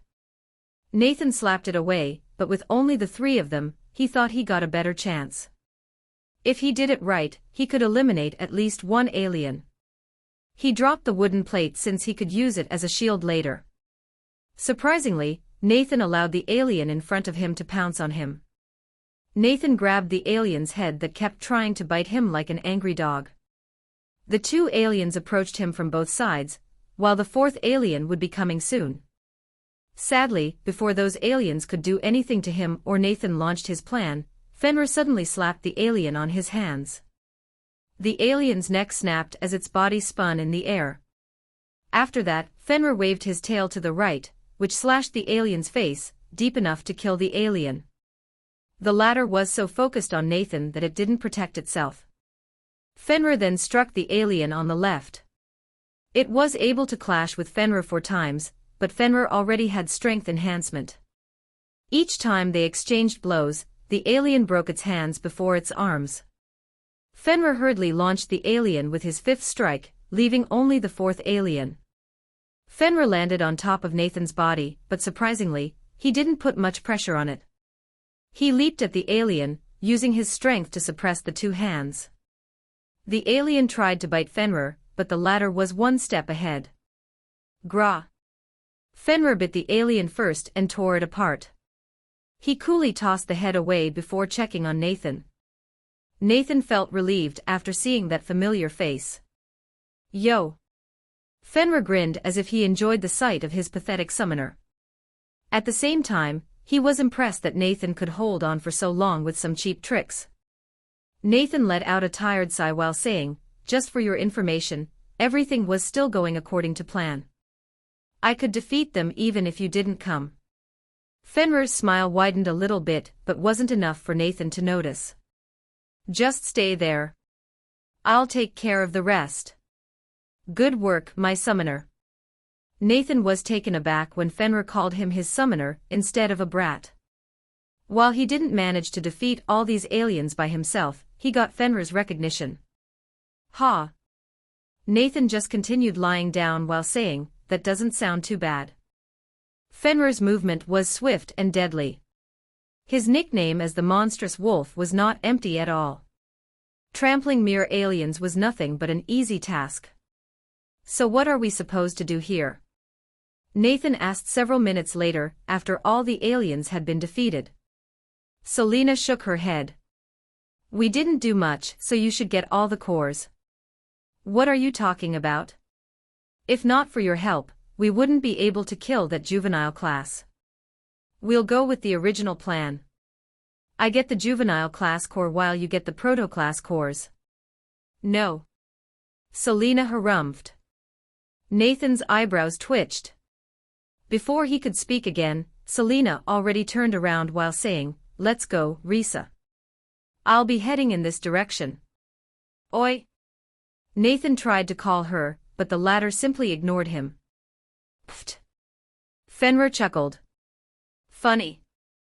Nathan glared at Fenrir. Why don't you just accept her charity? Fenrir grinned. She is probably feeling bad because she has taken advantage of you. You are the cause. Me? Impossible. I'm the great Fenrir. I don't need charity. Tell me then. How much Aina do you have left right now? How long do you need to recover? Fenrir's expression darkened as if Nathan's questions had just struck him in the heart. He wanted to say, I can still fight with my physical abilities, but that would just be him admitting Nathan was right. It had been a while since he last fought this much, so he got a little bit excited and forgot about holding back. Selena gave away all the cores simply because Nathan and Fenrir would have to take a few hours rest so that Fenrir could recover. On the other hand, Selena and Risa hadn't used much of their Aina during the whole fight since they were there to become a distraction for the proto-class aliens, not to kill them. So tell me, oh mighty Fenrir. Do you have any excuses? This great Fenrir will peel off the core of those aliens first. Fenrir harumphed and ran away. Nathan's eyebrows twitched, but there was nothing he could do other than sigh. A few minutes later, Fenrir came back with the core of the juvenile class alien. Unlike the proto-class core, this one had a pale purple color. The size was slightly bigger, but there was not much of a difference. This is the core. Yeah. I can feel more Aina contained inside it. Fenrir nodded. Anyway, we've got a lot of things to do today. Let me recover my Aina before going. We will have to get the top 5 spots for this competition. I know that. Nathan nodded. The others were also searching for cores to the best of their abilities. They hunted as many aliens as possible since their future is riding in it. Now that Selena had recovered from her exhausted state, her hunting speed increased. In fact, her hunting speed might even be faster than August or Rudius. However, August wasn't a pushover either. If there was someone who did something unique in this test, it would be August. In the middle of the forest, there was actually an open space with a building inside. The area was protected by simple fences, and the buildings might be made of dirt, but this house was like a civilization in a forest. No one had a better living standard than August in this forest. On the other hand, Rudius walked a different path than August. He walked the path of a conqueror as numerous crushed corpses were left behind whenever he moved. The teachers who had been observing them the whole time couldn't help but sigh. It seems that there is a big gap between the top students and the bottom students this year. Indeed. The teacher glanced in the village direction, remembering what the students were doing in the village. Nevertheless, they will understand that they can't take this failure easily when the summoning ritual arrives. This is the last day anyway, so they will understand it. Jason squinted his eyes as he said with an angry tone, I'll definitely let them know about it. The other teachers looked away, knowing what Jason would say once they went back. Still, I think no one has killed more than Prince Rudius, right? That I agree, but we can't underestimate August. His condition remains at its peak, and he is able to fight alongside his familiar. In terms of individual prowess, August is the best among them. Still, the most unexpected factor is, even without finishing it, all teachers had a tacit understanding. Yeah. The beast summoner, Nathan. Not only has he found the hidden part of the test, but he has also done much better than the others. While his beast can't be compared to Prince Rudius Cyclops, and his individual strength is much weaker than August, his ranking should be pretty high. We can't ignore the fact that he is also helping Selena. Thanks to him, she is able to get a quite good position as well. No, looking at this rate, I don't know who will have a higher score between Selena and Nathan. But he has killed the juvenile class alien. We can only wait for the result. Besides, no one can guarantee their positions. They have to continue killing the aliens. They can only relax after the time is up. Well, there are also a lot of students doing well right now. After adapting to their current situation, they do much better. Indeed. The teachers monitored the last day of the trip closely. There were students who barely survived the 7-day trip, but most of the survivors managed to adapt and live much better than they originally thought. Once the sun was about to set, the teachers summoned their familiars and started picking up the students before returning to the village. Out of 86 students, 34 students managed to survive for 7 days, which gave them an additional 1,000 points. It could be said that the main deciding factor that separated the whole class was this surviving point. The school wanted to teach them that a dead summoner was a bad summoner. And the score for the trip was as follows. Jason put the poster that contained the ranking of all students. There were a lot of students having 0 points, but there were also some impressive scores, especially the top scorers. Rudius Vidi Liaistian, 5,100 points. August Reeves, 4,585 points. Nathan, 4,351 points. Selena Ashton, 4,328 points. David Livester, 3,780 points. As expected of His Highness Rudius, he is the number 1. He dominates the entire challenge with such a big gap.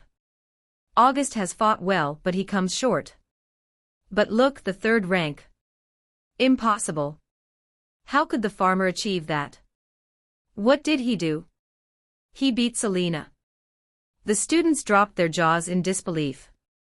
A lot of them knew that Nathan was strong, but not this strong. They never expected that someone who couldn't summon a humanoid creature to actually be in the top 3. Rudius and August couldn't help but squint their eyes. Back then, they considered Nathan a potential threat, while Selena was one of their rivals. After seeing this score, they realized they were too naive. Nathan wasn't a potential threat. He was already a dangerous shadow that was about to grab their backs.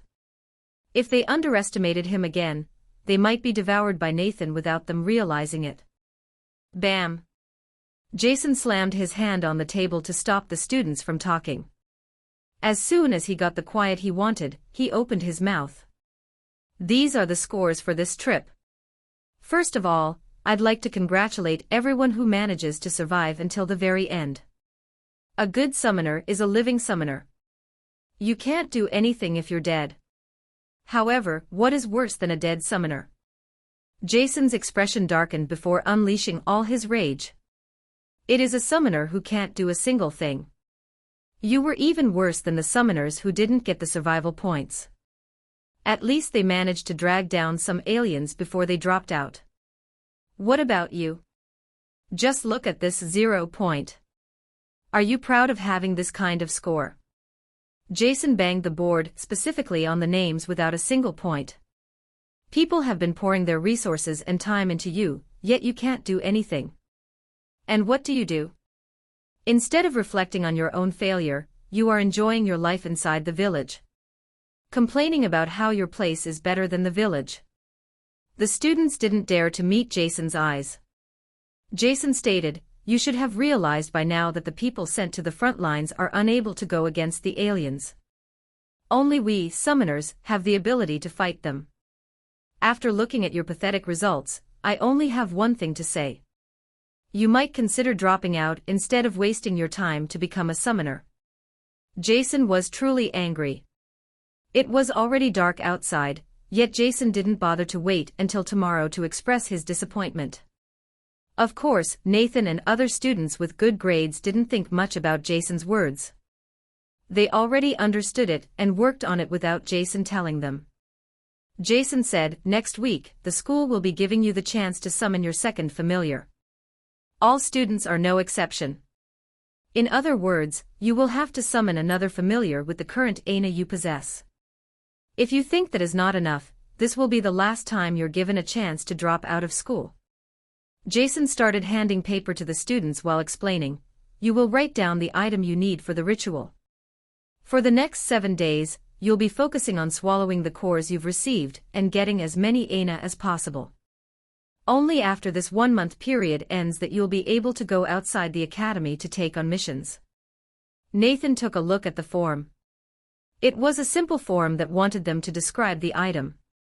They wanted to know what kind of familiar the students wanted to summon, and would probably give them advice in case there were some mismatches so that the student didn't summon the wrong familiar.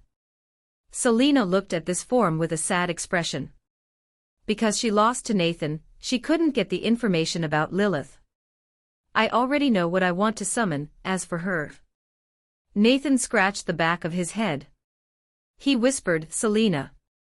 Selena's body shook. When she turned her head to him, Nathan noticed the tears forming on the corner of her eyes, making Nathan feel bad. He knew how much this bet meant for Selena. Even then, he had to win for his future. Of course, if Selena was too weak, he would definitely not be able to help him. That was why Nathan said with a smile, "Fenrir seems to want to talk with you because he is curious about big figures that he might know." Selena was dumbfounded. Was it a pity? But she had no choice but to accept it since she really needed that information. "Because I can't summon him here because of the rule, I'll have him sneak into your room. Just open your windows and tie something into the window to let him know which one is your room." Selena nodded furiously. In exchange for the knowledge about this world and the figures that had been summoned that he might know, Fenrir would tell her about Lilith. "I understand."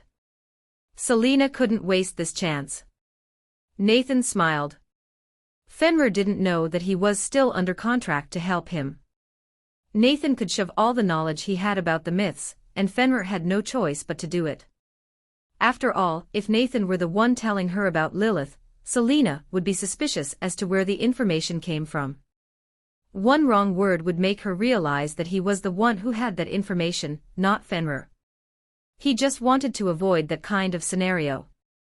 Jason announced, "You have 2 days to turn that form since the academy needs time to find those items. If you don't have any questions, you are allowed to leave. Get a good rest after this trip."